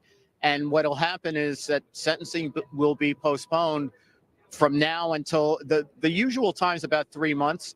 In this case, obviously, with the presidential election, that adds a layer of complication. But I would think that the judge would just continue him on release until a control date that's set for sentencing, probably about 3 months from now. Let's go to CNN and see what they're saying as well. Prosecution, we do not know what the verdict is. The jury has asked for 30 minutes to go through the proper forms that they need to fill out before they come back into the courtroom and reveal how they have ruled on these 34 different criminal charges. Karen Friedman Agnifilo, tell me, because you are a veteran of the Manhattan District Attorney's Office, what is going on right now when they say they have to fill out the forms? What does that mean? And after they're done with that, what are we going to have take place in that courtroom? So there's 34 counts on 1 or 2 sheets of paper. It's called a verdict sheet. And it's just a list of the counts in the order that they appear on the indictment. So count 1 will be first, and down the line, it'll have the charge, which is falsification of business records in the first degree, and any identifier that Judge Mershon added to the verdict sheet to show what that count corresponds to, whether it's a particular check, whether it's a particular invoice, just for ease of reference, since it's all identical, the charges. And so that verdict sheet will be has 2 different columns: guilty or not guilty. It's not guilt or innocence. They're not declaring innocence. What they're doing is they're saying if they vote not guilty, it means they unanimously believe that the prosecution did not meet their burden of proof beyond a reasonable doubt. And they have to fill out, just check a box, guilty or not guilty, and then the 4-person signs it. All 34. There are 34 different forms? There are 34 different boxes. Okay. There's actually 68 different boxes, right? 34 guilty, 34 not guilty. It's a list. Okay, so several pieces of paper? It's probably, I don't think it would fit on one piece of paper, so I would guess a couple of, but it's not like they're filling out forms with names and addresses and social security numbers. This is my little form. I don't know if we can zoom in on this. This is just to help me explain what they're about to decide. Is it something like this? Something like that. And so count 1 and then just 2 checks. Correct, 2 checks, guilty or not guilty. And so a question would be, if it was a clean sweep, guilty, or clean sweep, not guilty, I don't think would need 30 minutes to have to fill that out. So when they said they needed 30 minutes, because it's literally just checking the boxes, it seems like, and again, we'll know very soon, that they want to make sure if they've found him guilty on some and not guilty on others, that it's corresponding to the right count, which is why they need 30 minutes. So I see. So if they were acquitting him altogether or convicting him altogether, they could just go like this. They would, it's 2 minutes. Can we get 2 minutes exactly to fill out this form? But they want 30 minutes. That might, and again, we're just reading tea leaves here, but in your experience, as somebody who used to work for the Manhattan District Attorney, in your experience, that probably means they want to be careful about how they fill out this form. And when they're ready, what will happen is they will all be brought back into the courtroom. The jury will sit in their designated seats. The 4-person of the jury will be asked to stand. They will stand up. They will hand their verdict sheet to the court officer, who will then walk it over to the judge. The judge will look at it and hand it back to the court officer, who will hand it to the jury 4-person. And the judge will say, members of the jury, I understand you have reached a verdict. Is that correct? And they would say, yes, it is. Okay. And either the clerk or the judge will say, as to count 1 of the indictment, how do you find? And they will say guilty or not guilty. As to count 2, how do you find? And they will go down the line. Who's going to say that? The judge or the clerk? It can be either the judge or the clerk. It just depends on a personal preference. Sorry to interrupt, and just to bring you, the viewer or listener, the information, as they do that, as the judge or the clerk says on count 1, how do you find? And the 4-person of the jury says guilty or not guilty, we will provide that to you in real time. So you will know count 1 seconds after it's been said. You will know count 2 seconds after it's been said. We will bring that to you live here on CNN. The judge's clerk has entered the courtroom as they await the jury. The defendant, former President Trump, and his attorneys and the prosecutors are occasionally chatting among themselves. I cannot imagine. This is wild, bro. They're building this up like it's like they got my heart beating and shit. This is crazy. So DJT right now, Trump's ticker, it's down 4%. Market thinks that if he loses the trial or if he's guilty on a majority of the verdicts, then the street's definitely not going to be happy about that. So that's down 4%. Salesforce down a little bit after hours. Nvidia down just slightly after hours. Robinhood down 1.19% after hours. Snowflake down 2.72%. And let me also clarify my comments on Snowflake. Like at 137, do I think it's undervalued? Yeah, because it was at 237, and if they grow 25% year over year, you could probably imagine this thing getting to 60, 70 billion bucks. Right now it's at 47.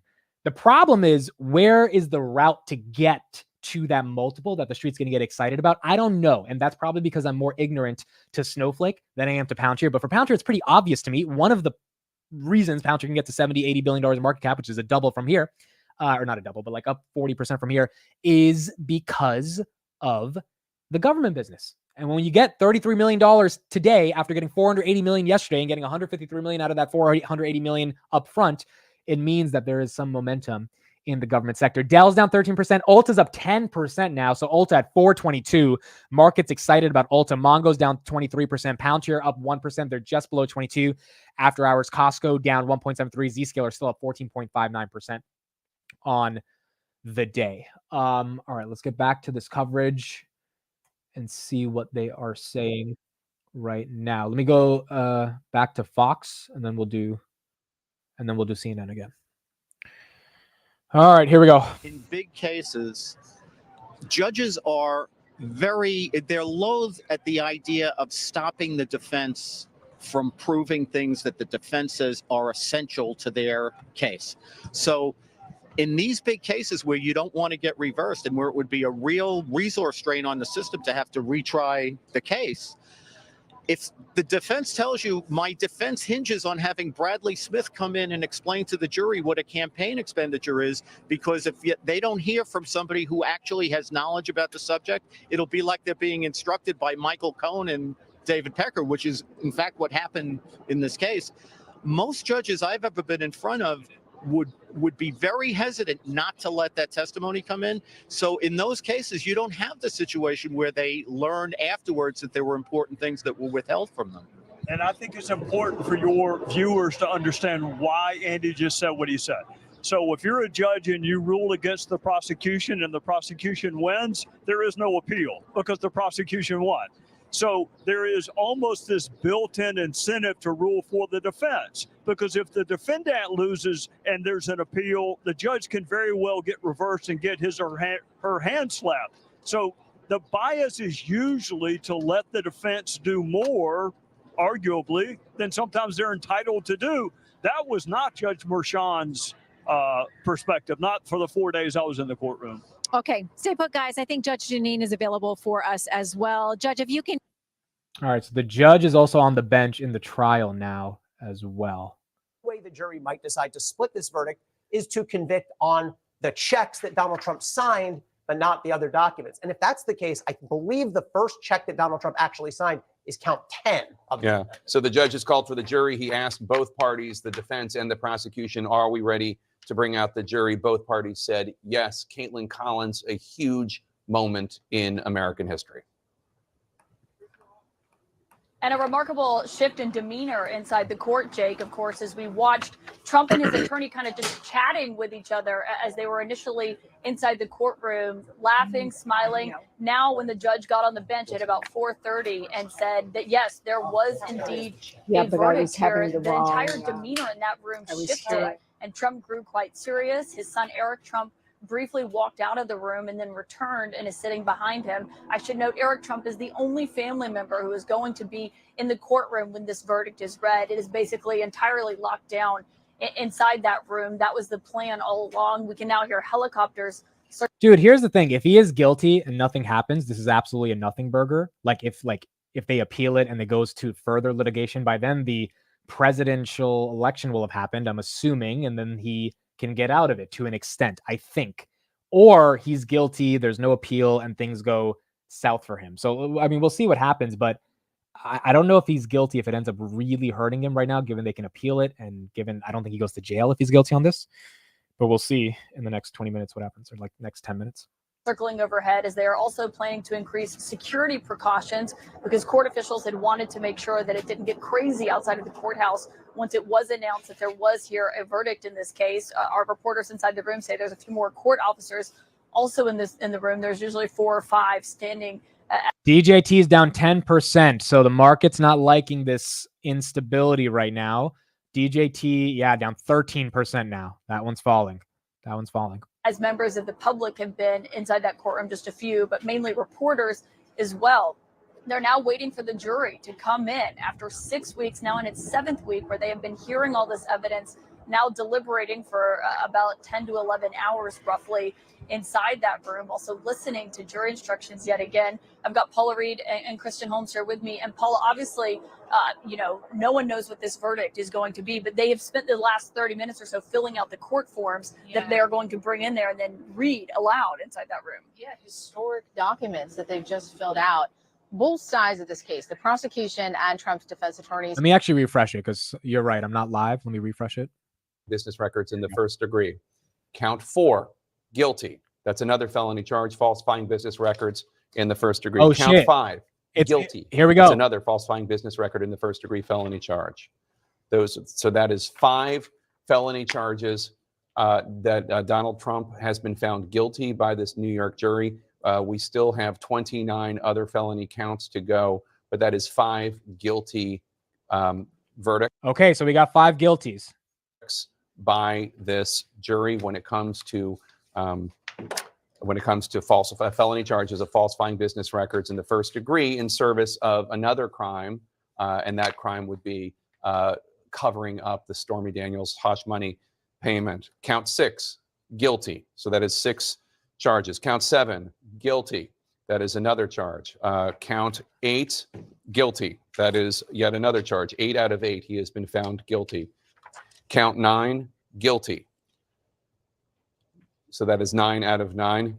Count 10, guilty. Another felony charge, falsifying business records in the first degree. Count 11, guilty. Another felony charge of falsifying business records in the first degree. Count 12, guilty. Another felony charge, falsifying business records in the first degree. Count 13, guilty. Another felony charge of falsifying business records in the first degree. Count 14, guilty. Count 15, guilty. That is 15 out of 15 so far. Count 16, Donald Trump found guilty. 16 out of 16 when it comes to falsifying business records in the first degree. Count 17, guilty. That is from a July 2017 payment to Michael Cohen. Count 18, guilty. That is another felony charge. Count 19, guilty. Another felony charge, falsifying business records in the first degree. Count 20, guilty. Another felony charge, falsifying business records in the first degree. Count 21, 20 and 21, both guilty. This is for an August 2017 payment. So is count 22, also guilty. Count 23, guilty, also guilty. Donald Trump found guilty of falsifying business records in the first degree. Count 24, guilty, another felony charge.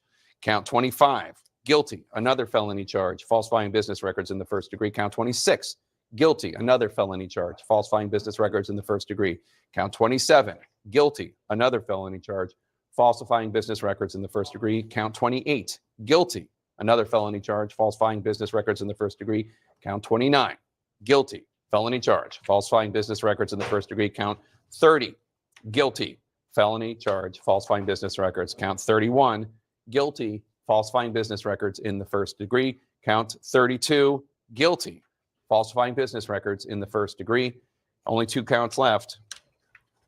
Count 33, former President Donald Trump found guilty, falsifying business records.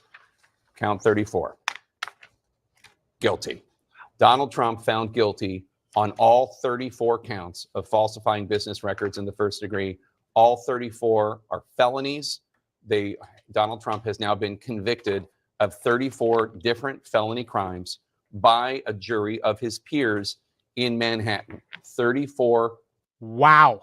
34 for 34. Donald Trump has been found guilty. He is the first former American president to be found guilty of a crime. I guess we'll just keep going on with the cover. Yeah, let's go to Fox. Let's see what Fox is saying as well. Let me share this real quick. Let's see. In the appeal than there was in the trial. And Trey, when these counts, this indictment first came in, there were a lot of people across the political and legal spectrum who said this feels like the weakest case against President Trump. Something changed along the way. How much of this had to do with the guidance from Judge Merchan, whether it was the jury instructions, whether it was the decisions on objections, whether it was the decision not to let in certain witnesses that the defense wanted to call? All of the above. The verdict is a necessary and probable consequence of everything that happens up to that point. So that includes jury selection. It includes evidentiary rulings. I was in the courtroom or the overflow room 4 different days. Shannon, it wasn't just the result of Judge Merchan's rulings. The tone of his voice was different depending on which side was doing the objecting. So, look, I said a week ago, juries usually get it right based on the information they're given. When you don't get to hear from an FEC expert, when you hear both proximity and propensity evidence against the defendant, and by that I mean he was close to 2 people who were guilty, therefore he must be guilty. And you hear salacious details. Guys, DJT is recovering. DJT was down 10%. Now it's down 6%. It was just down 3%. So it looks like people are buying up the dip. Yeah, now it's down 4%. People are buying up DJT right now. They're buying it up. The broader markets, S&P 500 is really unaffected, down 0.09%. But DJT is down.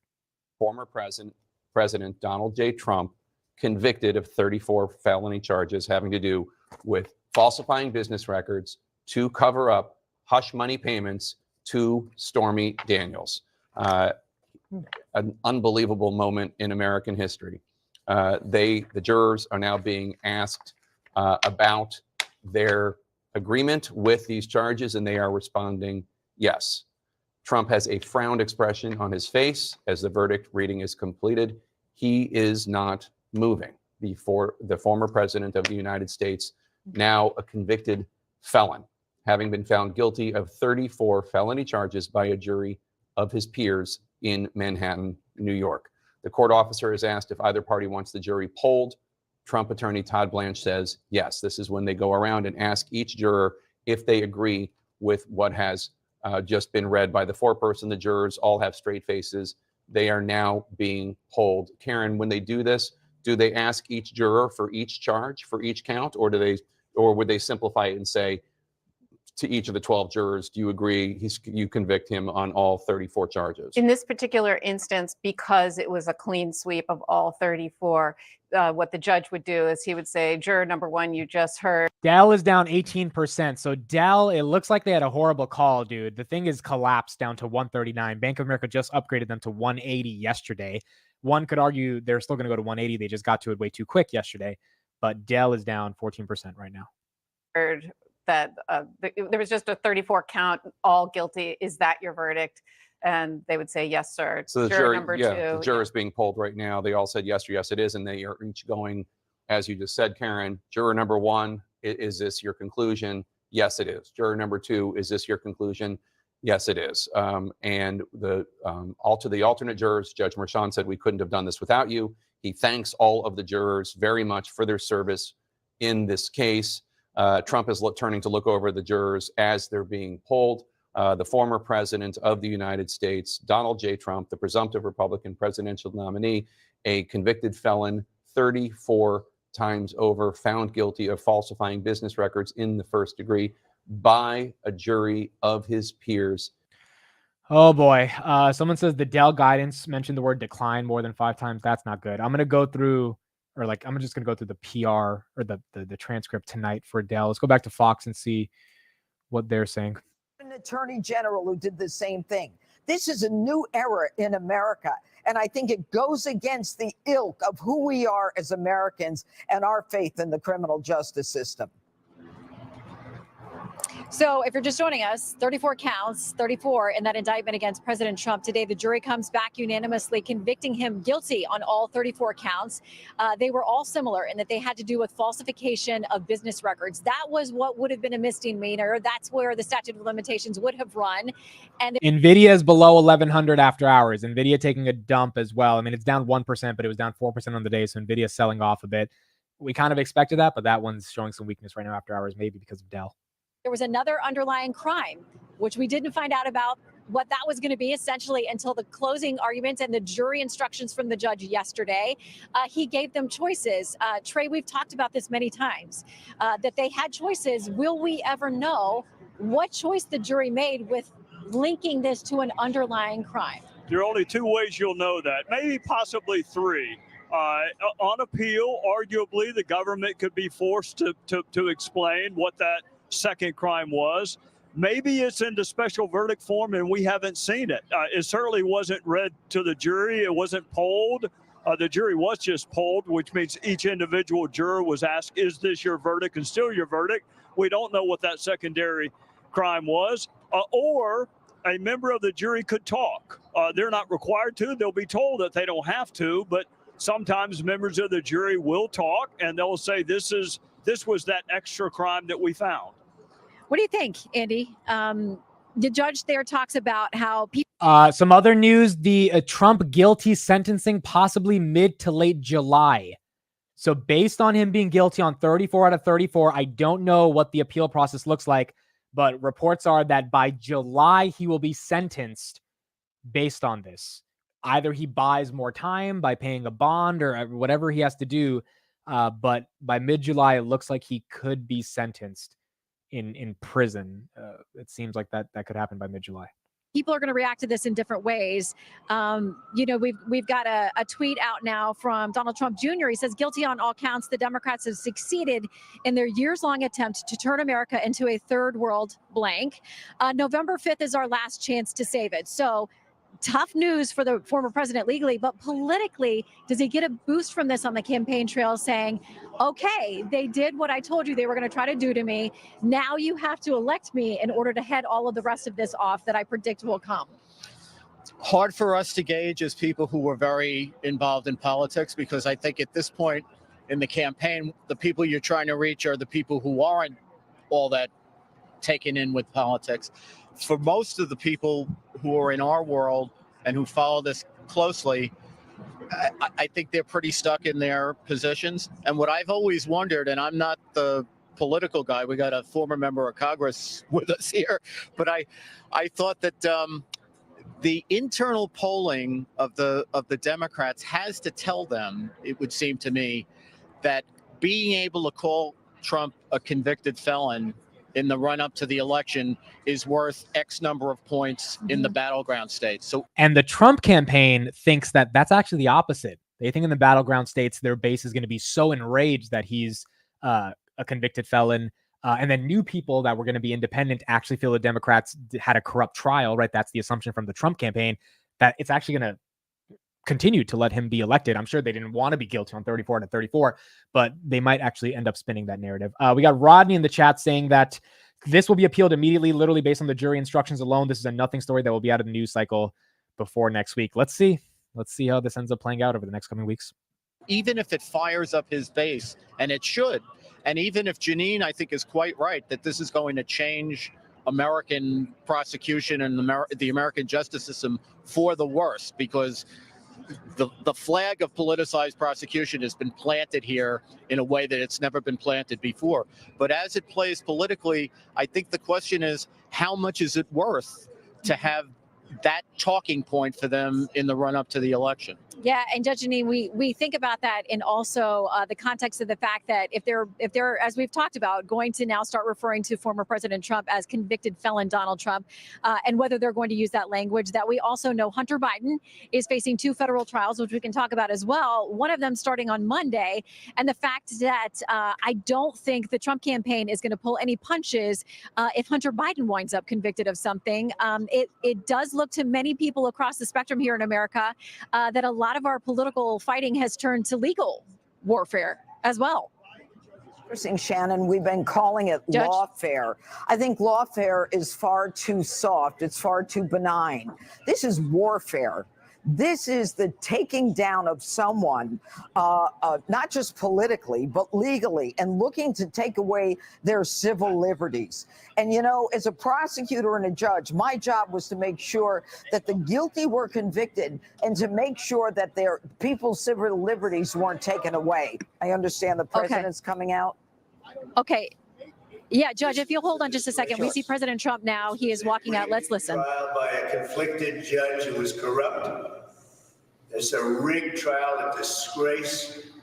They wouldn't give us a venue change. We were at 5% or 6% in this district, in this area. This was a rigged, disgraceful trial. The real verdict is going to be November 5th by the people. And they know what happened here, and everybody knows what happened here. You have a Soros-backed DA, and the whole thing. We didn't do a thing wrong. I'm a very innocent man, and it's okay. I'm fighting for our country. I'm fighting for our Constitution. Our whole country is being rigged right now. This was done by the Biden administration in order to wound or hurt an opponent, a political opponent. And I think it's just a disgrace. And we'll keep fighting. We'll fight till the end and we'll win, because our country's gone to hell. We don't have the same country anymore. We have a divided mess. We're a nation in decline, serious decline. Millions and millions of people pouring into our country right now from prisons and from mental institutions, terrorists. And they're taking over our country. We have a country that's in big trouble. But this was a rigged decision right from day one, with a conflicted judge who should have never been allowed to try this case, never. And we will fight for our Constitution. This is long from over. Thank you very much. Why should voters vote for a convicted felon? Are you going to drop out? So Trump straight up saying, nah, man, I'm not guilty. Trump holding down, saying, nope, that's not, I don't agree with any of this. One comment here by Rodney, he says, and I think there's a point to this comment, because he says there's substantial case law that you can't instruct the jury. It doesn't matter what crime you think he committed. If you think he committed any of them, return guilty. I was reading something today that says there didn't have to be a unanimous decision on each of the counts, kind of similar to what Rodney's saying. If you felt he was guilty, you vote guilty. And I do think there is substantial case law, as Rodney's saying, that that's not the way a trial is supposed to go down. But I mean, it's up to the Trump campaign now to really argue against it. Let's go to CNN and see how they're covering this now. This election is headed. We don't know what the political impact of this will be, but the fact that he'll be sentenced as a convicted felon 4 days before the Republican convention is something we've never seen before. Yeah. Daniel Dell, fact checker for us, is with us. Daniel, you heard what former president said there. What stood out to you? He made the false claim that he made before the trial, made almost every day during the trial, and repeated it again now after the trial. He said that this was all done by the Biden administration. As I've said, I think on TV more than 10 times at this point, there is not a shred of evidence that the Biden administration did anything to bring this case, to orchestrate this case, to run this case. This was a case brought by a locally elected prosecutor, yes, a Democrat, Manhattan District Attorney Alvin Bragg. There is no sign that Joe Biden, his DOJ, his White House had anything to do with it. Now, former President Trump continues to reference a former DOJ official under President Biden who went to work for DA Bragg's team. There was no sign that anyone else at DOJ or the president himself had anything to do with that personal employment decision. And then off topic, not a focus today, he repeated his claim that people are pouring in over the border from mental institutions. As Caitlin has repeatedly noted, I have specifically asked the Trump campaign for any evidence to corroborate that claim. They have provided zero, nothing at all. Oh boy, let's keep it going. Let's see what other coverage we get. I'm gonna still be live, guys. I want to see if I can get some new angles. I'm on a bunch of different websites trying to get some new takes here, but let's keep seeing what people have to say. Trump has been found guilty on 34 counts in the New York hush money trial today. The ticker DJT is now down 6%. It was down 9%. Nvidia's down 0.5. Robinhood's down 1.1%. Ulta's up 12%. Ulta's the winner here today, 433. Goodness. Alpha's up 1%. Palantir up 0.64% on the day. had conflicts. There have been references to his daughter, the work that she does, to Alvin Bragg, and to the way that this whole thing was set in motion.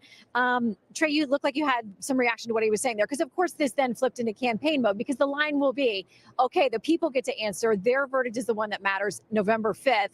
It's going to be a push to that. Now is the talking point with this over. My guess is at some point, President Trump or his surrogates will say, perhaps I am the convicted felon. You are unconvicted felons. You have engaged in egregious conduct. It just hasn't resulted in us using the court system to go after you. I think the Biden campaign needs to be really, really careful. His son may be a convicted felon by this time next week. The other thought I had going through my mind is I was in an audience sitting by Tim Scott in South Carolina when Donald Trump went to great lengths to defend New York. Remember, candidate Ted Cruz made an unflattering reference to New York values. Andy, you may recall that. And Donald Trump went to great lengths as a candidate to defend New York. And I just think it is bitterly ironic that it wound up being a district attorney from New York who actually openly campaigned on doing what he just did. That is a disservice to the justice system. Prosecutors shouldn't care about the politics. You don't go after people, you go after crime. This new era of so-called progressive prosecutors, there's nothing progressive about them. They are defense attorneys masquerading as prosecutors, and it's going to wind up ultimately, I think it may be the undoing of our country. Well, I hope that is not. Oh boy, this is pretty crazy. This is Politico. I don't know if this is an actual picture of Trump from this trial, but if that, I think yeah, that is, because he's wearing the same outfit, right? So this looks like a real picture of Trump from the trial. You can see here he looks pretty upset at this, and yeah, this was today. Yeah, this was from today.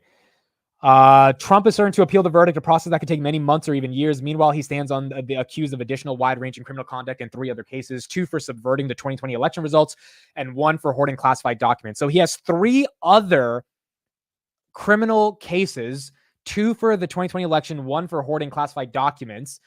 He was found guilty on today's hush money trial, which is 1 out of 4 different cases. Now, the thing about this, I like that point that the guy just made, which is that if Trump goes the angle that says, actually, you guys are calling me a convicted felon, but you, Joe Biden, or you, because of your son, whatever, are unconvicted felons, meaning he's kind of appealing to the idea that they're too elite to get prosecuted by the system, whereas I'm the common man. I got hurt by the system, so I'm like everybody else. Maybe that's a way to spin the narrative. The Democrats obviously are going to spin the narrative the other way and say, how could we have this guy as our president as a convicted felon? DJT down 7%. And it's going to be a war of narratives going into November 5th. It is going to be, man, it is going to be incredibly interesting to see how this ends up playing out. But both sides are obviously going to have their narratives, and they're going to fight for the way they want the American public to believe in their narratives. Let's get a little bit more coverage, and we'll keep going from there. Dale, thanks so much. You can hear it right now. Let's go back to Jake Tapper in Washington. Jake. Thank you, Anderson. And for those wondering about the political consequences of these 34 guilty verdicts, the short answer is nobody has any idea, period. Nobody has any idea what the effect will be. We do know that there has been polling information about how a guilty verdict might affect individuals, but theoretical is obviously different from actual. There was a new NPR PBS NewsHour Marist poll released recently that suggested that any verdict in the hush money trial would be unlikely to have a major effect on most voters' choice. It wouldn't impact for most people. Overall, 67% of registered voters said a guilty verdict in the trial would not make a difference. 76% said the same thing about a not guilty verdict. Where there is significance is in the margins, because this is, as far as we can tell right now, going to be a very close election in a handful of battleground states, and a few people defecting from Biden or Trump could make the difference between winning the White House and losing the White House. And in the polls, a small share of people who support Trump say that a guilty verdict would dissuade them from supporting Trump. In the Marist poll, 7% of those who say they would vote for Trump in the presidential race say a guilty verdict would make them less likely to back them. In a Quinnipiac poll, 6%. Not a lot. And again, theoretical. This took place before the verdicts, 34 of them. But it is suggestive, Dana Bash, that this could have an impact on some Trump voters? It could. And I mean, just to sort of reemphasize what you just emphasized We have no multiple idea. times, we don't know. And it's one thing to sort of. Trump just truthed from Truth Social. He says, I am a political prisoner. I was just convicted in a rigged witch hunt trial. I did nothing wrong. Joe Biden needs to get the message that his chances of a second term end today. If you can't afford to donate today, I want you to take care of your family first. But if you can, please chip in at this moment and say, I stand with President Trump. And then he posted a link to donate to the trial. That's what Trump just truthed right now. Sort of say beforehand. And it's another thing, in the words of one of his allies who I talked to while they were up in New York on the air, 34 is a big number. Just not only on his personal impact, but on the political impact. It just, despite the bravado that we just heard from the former president, and we will continue to hear from him and his allies as their statements are pouring in support of him and echoing the witch hunt and the rigged and all the things that he claims, which Daniel Dell Right, and we should note the Speaker of the House, Mike Johnson, Republican Speaker of the House, called today a shameful day in American history. Democrats cheered as they convicted the leader of the opposing party on ridiculous charges predicated on the testimony of disbarred convicted felon. He goes on from there. But the point I think you're making is we're going to have, in addition to the momentousness of these 34 counts, we're going to have months of that kind of rhetoric from very powerful Republican officials throughout the country. Let's go to Kara Scannell right now, who just came from inside the courtroom of this incredibly historic day. Kara? Hey, Jake. Yeah. So, we thought that this was ending at the end of the day without a verdict. And then the judge came back on the bench after saying he was going to excuse the jury. He returned at 4:36 saying the jury had another note. It was time-stamped at 4:20. They had a verdict and they needed an extra 30 minutes. The mood changed entirely inside the courtroom. Trump had been laughing with his lawyer, Todd Blanche. They'd been talking a lot. He was smiling. It appeared they thought that this day was ending without a verdict. And then after the judge had read the note, everything changed. He became very still. He had his arms folded across his chest. It became a much different situation inside that courtroom. And then we waited for the jury to enter. When they came in, they filed into the courtroom. None of them looked over at Donald Trump. That is normal. They normally don't. But they all walked toward their seats, took their seats, and then the court security officer asked them to read the verdict. So the foreman stood up with a microphone and he was asked for each count if they had reached a verdict and what it was. And he went through all 34 counts saying guilty. Then after that, the court security officer asked them if this was a unanimous verdict by all the jurors. They answered audibly in the courtroom saying that yes, it was. The judge asked if any of the parties wanted this individually polled. Todd Blanche, Trump's lawyer, said he did want the jurors individually polled. So they went through each juror, each of the 12 jurors, one by one, and they each confirmed that their verdict on all 34 counts was guilty. Then the judge had thanked the jury for their service. He excused them and said that he wanted to talk to them afterwards, asking them to stick around for a little bit because he wanted to thank them individually for their service over these past 7 weeks of this trial since jury selection began. So they were waiting in the back room for the judge to go and discuss with them. And then the judge sent the sentencing date for July 11th. And then at that point, he said July 10th. So it looks like mid-July, we're getting the sentencing date. that if there was nothing else, he was going to excuse them. At this point, Donald Trump stands up. We can now finally get a good look at his face. His face was red. He looked upset. He had a frown on his face. And as he walked toward the well that separates where he's sitting into the common area, the galley where the rest of us are, his son, Eric Trump, was sitting in that first seat. And so Donald Trump reached out to him, shook his hand vigorously. And then as he was walking past him, Eric Trump patted his father on the back. So kind of the most humane moment we've seen in this trial, this personal, emotional interaction between the father and Popular hip hop personality DJ Academics. He has a couple million followers across his social media accounts. He's big in the hip hop community. He just tweeted, Donald Trump getting found guilty on a 34 felony count for paying off his side hoe makes me want to vote for him even more. Not going to lie. So that is the perspective of one of the main hip hop personalities. son as Trump then walked down the center aisle of the courtroom and out into the hallway, where then he spoke to the cameras. So, it was certainly a historic moment and quite a dramatic moment, coming very unexpected at the end of this day, which had looked like it was heading toward there not being a verdict. So certainly a surprise to Donald Trump and his team, and something that they did not see coming based on the change in their demeanor, and certainly a serious moment for Trump, where he did look like he was upset with the outcome of this trial. And Kara, tell us, if you would, about the jurors, these 12 Americans, 12 Manhattanites, in addition to the 6 alternates who were asked to consider give up their lives for several weeks. Okay, let's go to Fox. Let's see what they're saying now. Compelled by what they see out of New York. I must tell you, the reason I was sad in there was not for the former president. It was for the New York legal system. I've written, as many of us have, that this is a deeply flawed case. It's wrong. And this is a great legal system. I'm not a New York bar member. I'm not a DC. But I have huge amount of respect for this system. It has helped define the law in this country.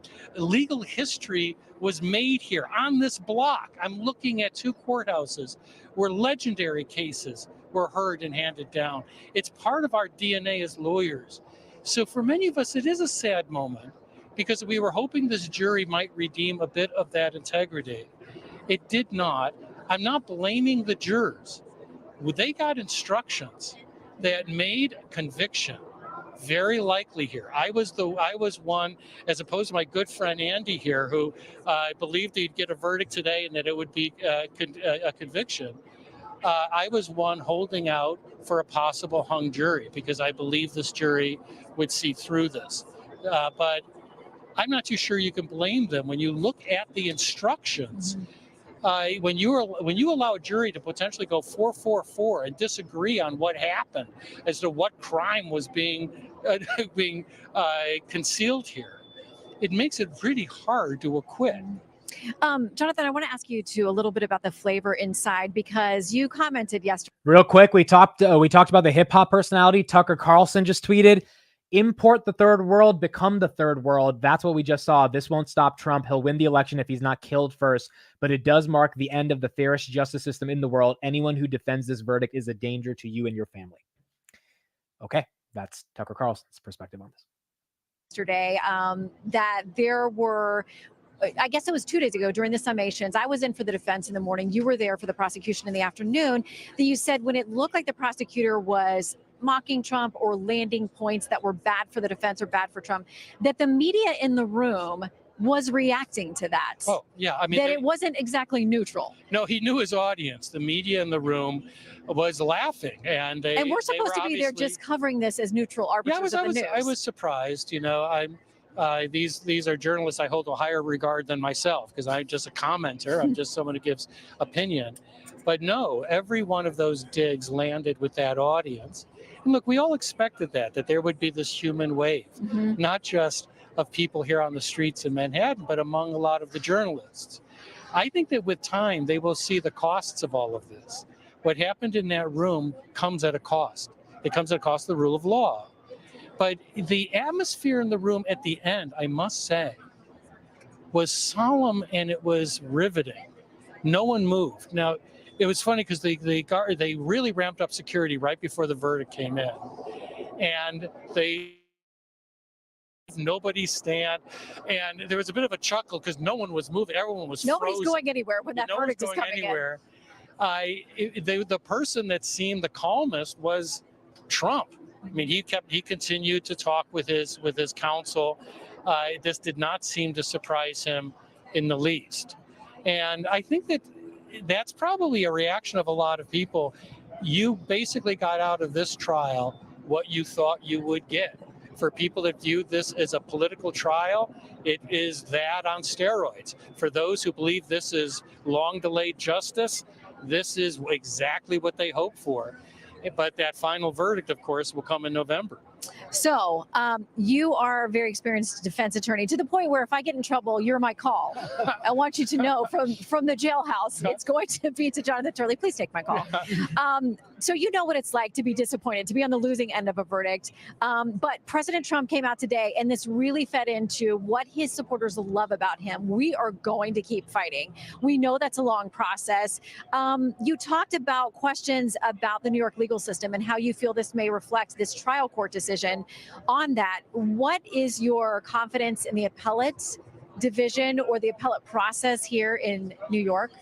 This case is a little different because, quite frankly, I think the level of reversible error here really is quite considerable. It runs the waterfront of procedural to constitutional problems, including federal constitutional violations. I don't even see how you can meet the unanimity requirement in the way that this thing was instructed. Yeah, they were unanimous that some crime was being committed on that secondary crime, but it's apparently between the jurors and God as to what that crime was, unless there's going to be some release of a jury form. We haven't seen that jury form, so and we no don't know. indication when you were inside that we would, or that there was a special verdict form. No, and so we were all hoping that there might be a form that might bring clarity on that issue. But no, I think that in the end, you're going to have a reversal. I'm fairly confident of that. Now, in the New York appellate system, they have ruled for Trump. There are very good lawyers in the New York system and credible people who want the system to work the way it's designed. I got to tell you, I am eternally an optimist. I was an optimist about a hung jury, and I'm an optimist now about the appellate judges. I think at some point, people will step forward and say, enough. You know, hating this man is not enough to forget the lack of the evidence.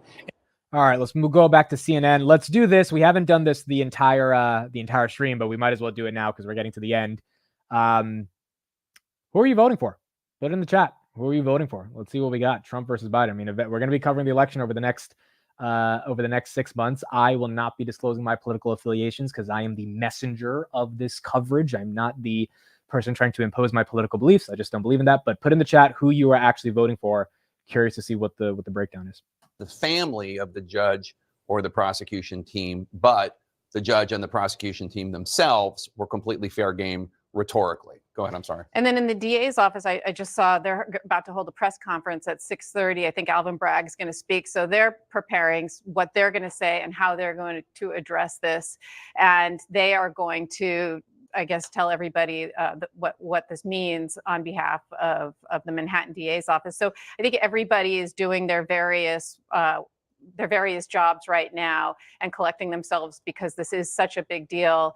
And I also think the DA's office is going to start thinking about sentencing. Yeah, and let's something we should think about. And let's talk about that now with this side of the table because I believe just opened up the poll. I put the poll out there. You guys can vote on the poll now. We'll see the results. That the judge gets to decide the sentencing, not the jury. Is that standard? Is that how it always? Sometimes the jury never decides. In an instance like this, no, that's not going to happen. And we know that. In fact, remember what happened during the closing arguments when Todd Blanche made the reference to prison. The judge was quite clear and even giving a curative instruction to the jury to say, your job is a fact finder. My job is to actually sentence. And the sentence itself could be a maximum for all charges of 20 years, up to 4 for each count, but the maximum of 20 years. This is a first-time nonviolent criminal offender, though. And so the likelihood of him serving hard prison time is pretty slim, but it does not remove the stain of now being a 34-time felon. And to your point about being a felon and being from Florida, there is a great irony in this instance that he would, if he were in Florida, be asking people to vote for him, and he could not do that. And because this is a crime involving dishonesty and fraud, it's considered under the umbrella of moral turpitude, which means that even after you complete your entire sentence, you'd still have to appeal to the governor of that state. If he had been convicted in Florida. If he had been in Florida. And so this irony of Governor Tennessee having to weigh in prospectively. So let me ask Ellie, how does this work, the sentencing? Because first of all, obviously, Donald Trump, former President Trump and his legal team are going to appeal. And we've discussed already the grounds for appeal and the arguments that he might bring up for appeal, and there are many. Beyond that, though, he can't appeal until the sentencing, right? And how is that decision made? Does Judge Merchan just go to his chambers and emerge like Moses with tablets? Or are there arguments that are going to be made by Donald Trump's attorneys, by the prosecutors? There will be intensive investigation and arguments between now and Public, July 11th. public one. Yeah, we will get public filings where the DA will ask the judge to impose whatever sentence they think is appropriate. Donald Trump's team will put in their request, certainly for a non-incarceratory, a non-prison sentence. And let me address the question that I imagine is on a lot of people's minds, which is how likely is it that Judge Merchan imposes a sentence of prison? Now, this is a Class E felony. In New York State, you have Class A is the most serious felony. Class E is the least serious Just felony. to interrupt it for 1 second, we see the former president there and his team getting into their motorcade of SUVs to return to his home on this unbelievably historic day. No doubt he is angry. No doubt he is sad to a degree, dejected. Kara Scannell talked. So DJT's down 9%, but the S&P is down 0.05%. So the market really so far doesn't care about this at all. One could make the argument that, oh, Trump's good for the economy. He's going to lower taxes. The market might go down because if they think Trump's going to jail, he won't be president. But that like logic is not really factored into the market right now. And so the market's really unaffected by this, at least so far. But DJT is down 9%. The results of the poll, we got 76% voting for Donald Trump, 24% voting for Joe Biden off 218 votes. And I know a lot of you wanted to vote for the other option, but yeah, between Trump or Biden, it seems like more people, at least in this chat, are voting for Trump. Talked about a moment where he reached over and shook his son's hand. His son patted him on the back. Whether you think this was the right verdict or not, it is one that weighs heavily on any defendant's emotions. And this is a former president of the United States. I'm sorry, Ali, go ahead. If we look at the universe of Class E convictions in New York State, and several good researchers out there have done sort of surveys over the last year or so, generally the estimates are that somewhere between 70 and 90% of Class E New York convictions result in non-prison sentences. So that would be some combination of probation, fines, perhaps community service. But the converse of that, 10 to 30-ish% do result in prison time. And this will be entirely up to Judge Merchan. Is there a difference? Are the 10 to 30% that are sentenced to prison for Class E felonies individuals with worse lawyers? Are there individuals with previous criminal records, like Dana said? So, I mean, is there any sort of delineation? So I'll give you what the relevant factors usually would be in a case like this. First of all, how big was the offense? How major was the offense? It's a big difference to steal $5 million versus $100,000.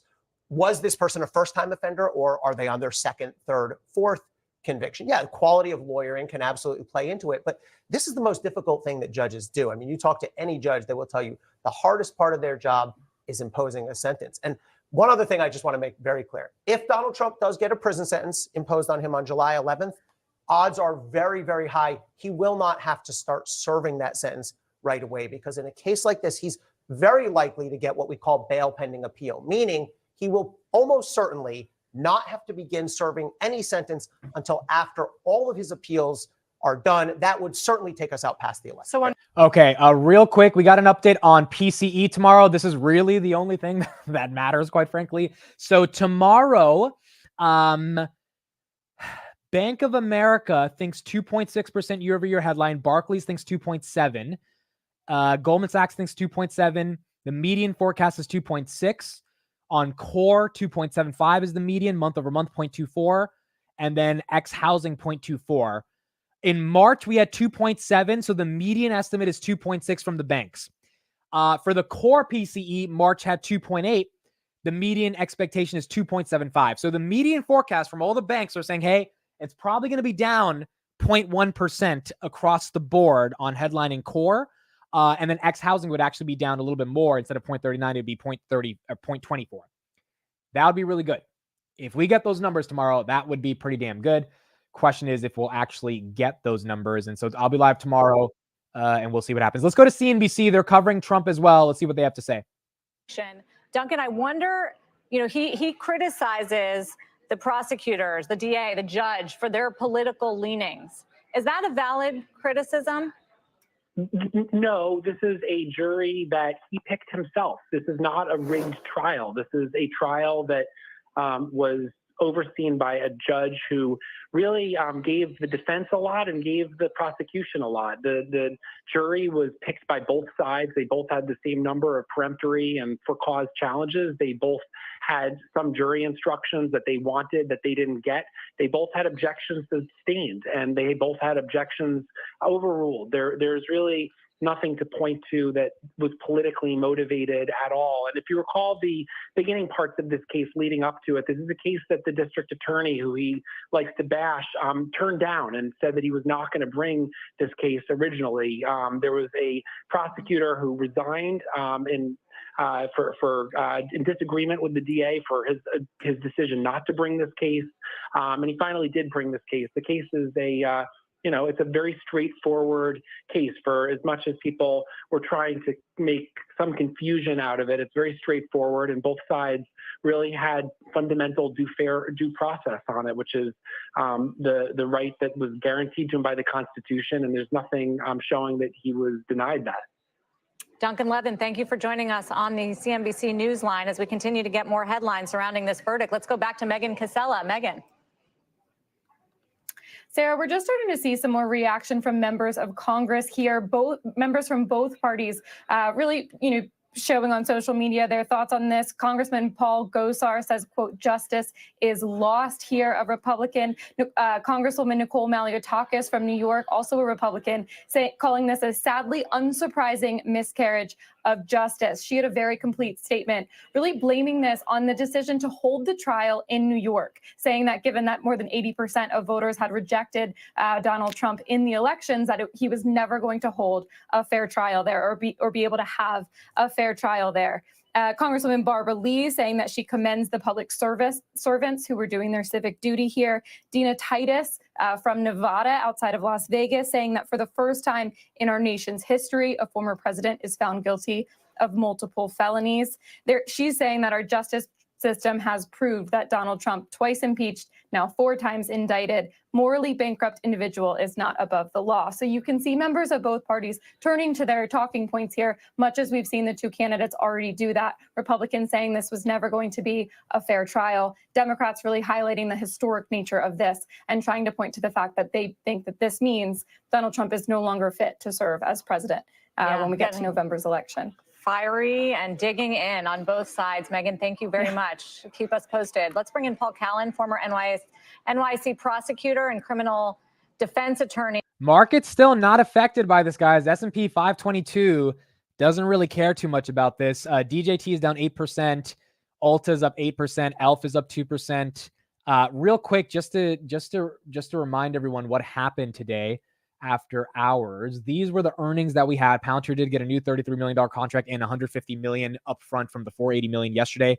Asana up 8%, Marvell down 4%, Costco's down 2%, Zscaler's up 17%, now 16.19. Mongo's down 25.58%, went from 310 to 230.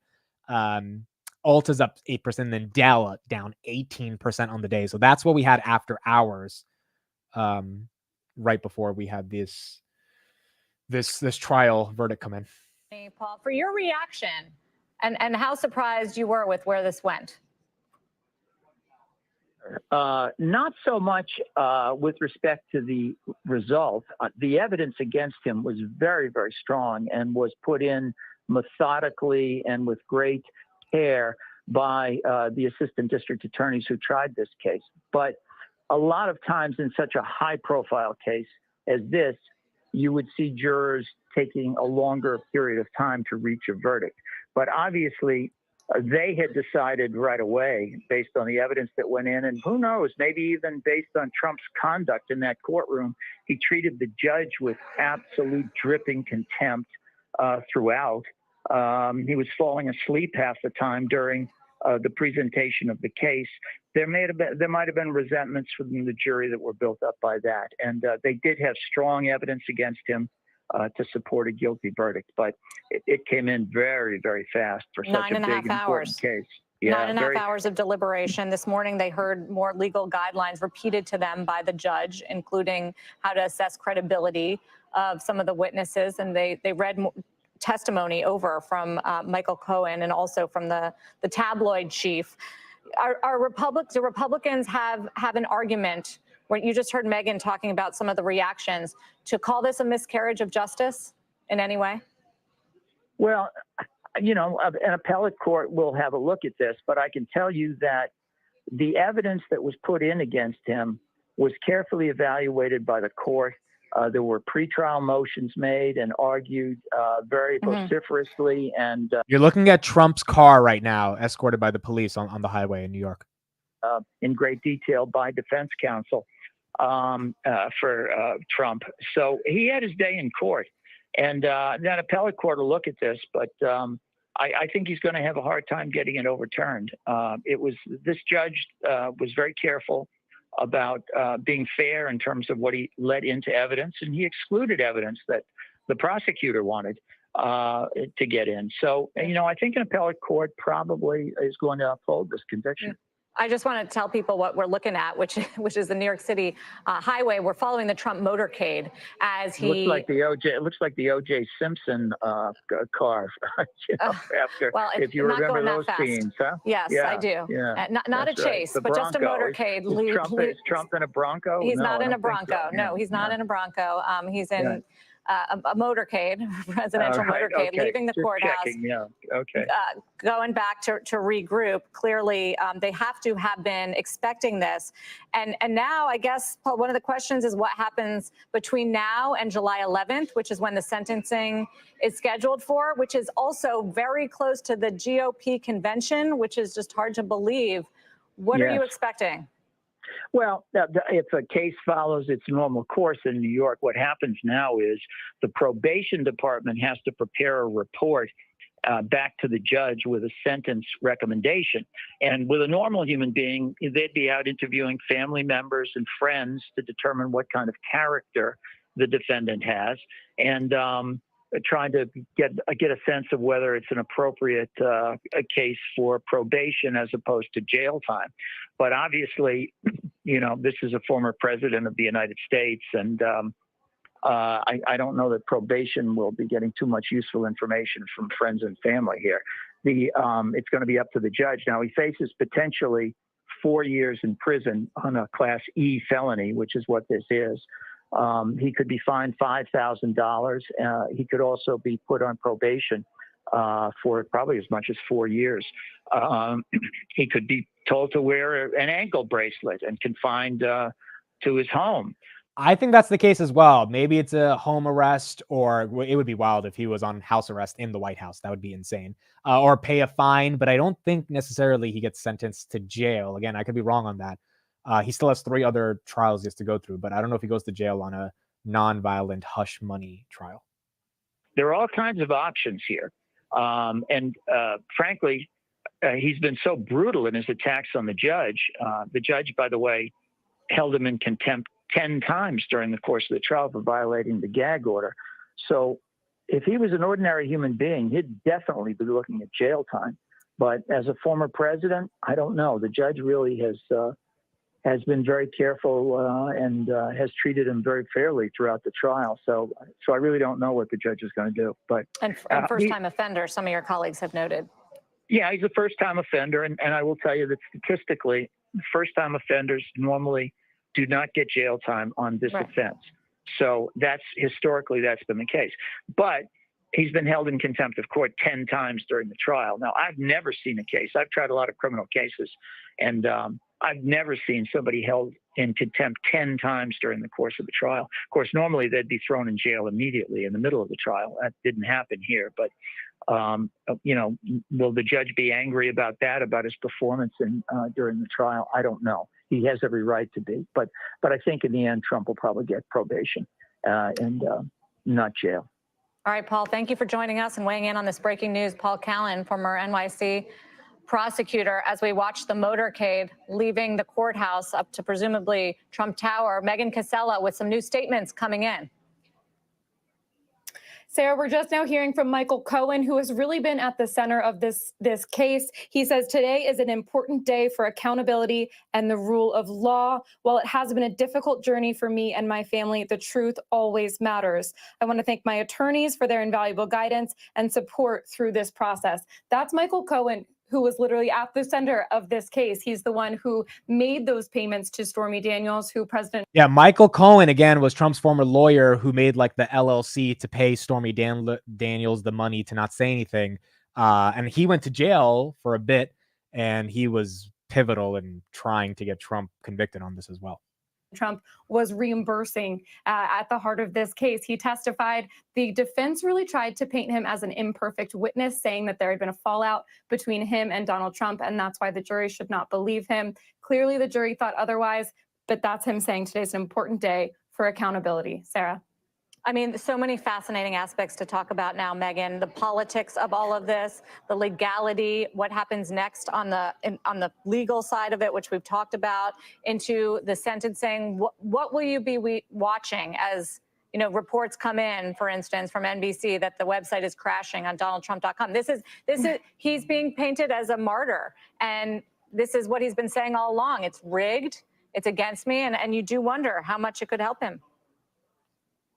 Absolutely. I think the first thing I'm going to be looking at, the first concrete piece of data that we're going to get are those fundraising totals from both campaigns. We know the Trump website is down, like you said. We know the Biden campaign is planning to ride this as long as they can. So we'll get those fundraising totals. I'm sure we'll be out with polls. We'll be seeing polls within a few days or a week to see what that initial bump is going to be. And then it's just going to be, how does each campaign start to frame this? Campaign season is kicking off in earnest now. Trump no longer has to spend his weekdays sitting in court. So what comes next? How does he ride this? And do we see those polls? Not only what's the initial change, but do they stay? Do they last? Can both candidates ride it the way they want to? I mean, you can imagine both sides being so fired up. The Trump rallies on the back of this. Megan Casella, thank you very much. Stay close with us. It has been a monumental hour and a pretty historic moment here in U.S. politics. All right, guys, I think we're going to end the coverage there. So that's what we got. Trump guilty on all 34 counts. He still has 3 other trials to go through. This was the hush money trial. Dell is down 18%. Ulta's up 7%. Mongo's down 25.87%. Zscaler up 16%. Costco down 1%. Marvell down 3.84%. Palantir gave away all the gains after hours, even though we got a good contract. Regardless, I think it was a great contract update, a new contract we got for $33 million. Good stuff we want to see for long-term shareholders. But the fact that Palantir is even green, given the madness we're seeing in SaaS, I mean, SaaS is being destroyed in the broader stock market. I've never seen something like this in terms of CRM messing up, and then everything else goes reds besides Palantir on the day. Nice to see that Palantir is still in the green. And then again, the S&P 500 flat on the day or after hours. It was down 0.66% on the day, 522 right now. PCE tomorrow, 8:30. So we'll see what that PCE data comes in like. And that data is going to determine, at least for the next month, how the economy stands and how the market stands. All right, there you go, folks. That's what we got. Robinhood after hours as well, 21.59. So Robinhood falling a little bit, 1.14% after hours on the day. Palantir 21.73, S&P 500 522.61. Thank you, everybody, for being here. I appreciate it. Means a lot to me. We'll be back again live 8:45 a.m. tomorrow. 2 things. One, we're going to have Finance Junkies tonight at 9 p.m., but also I'm going to be bringing on a Palantir government deal expert at 10:15. So I'll be live streaming one more time again today, 10:15 to basically 11:30 tonight. It's probably going to go a little bit longer. And we're going to be talking all about the Project Maven contract, what it means, why we got it, why it's important. And he's going to be breaking down all the details and details on a couple new contracts that are not out yet that we might be getting. So 10:15 p.m. If you have time, we'll be live talking all about Palantir and keep going from there. Thank you, everybody. Appreciate it. Hope you guys enjoyed. I'll see you guys 8:45 a.m. tomorrow and 10:15 tonight. Good night, everyone. Have a good one.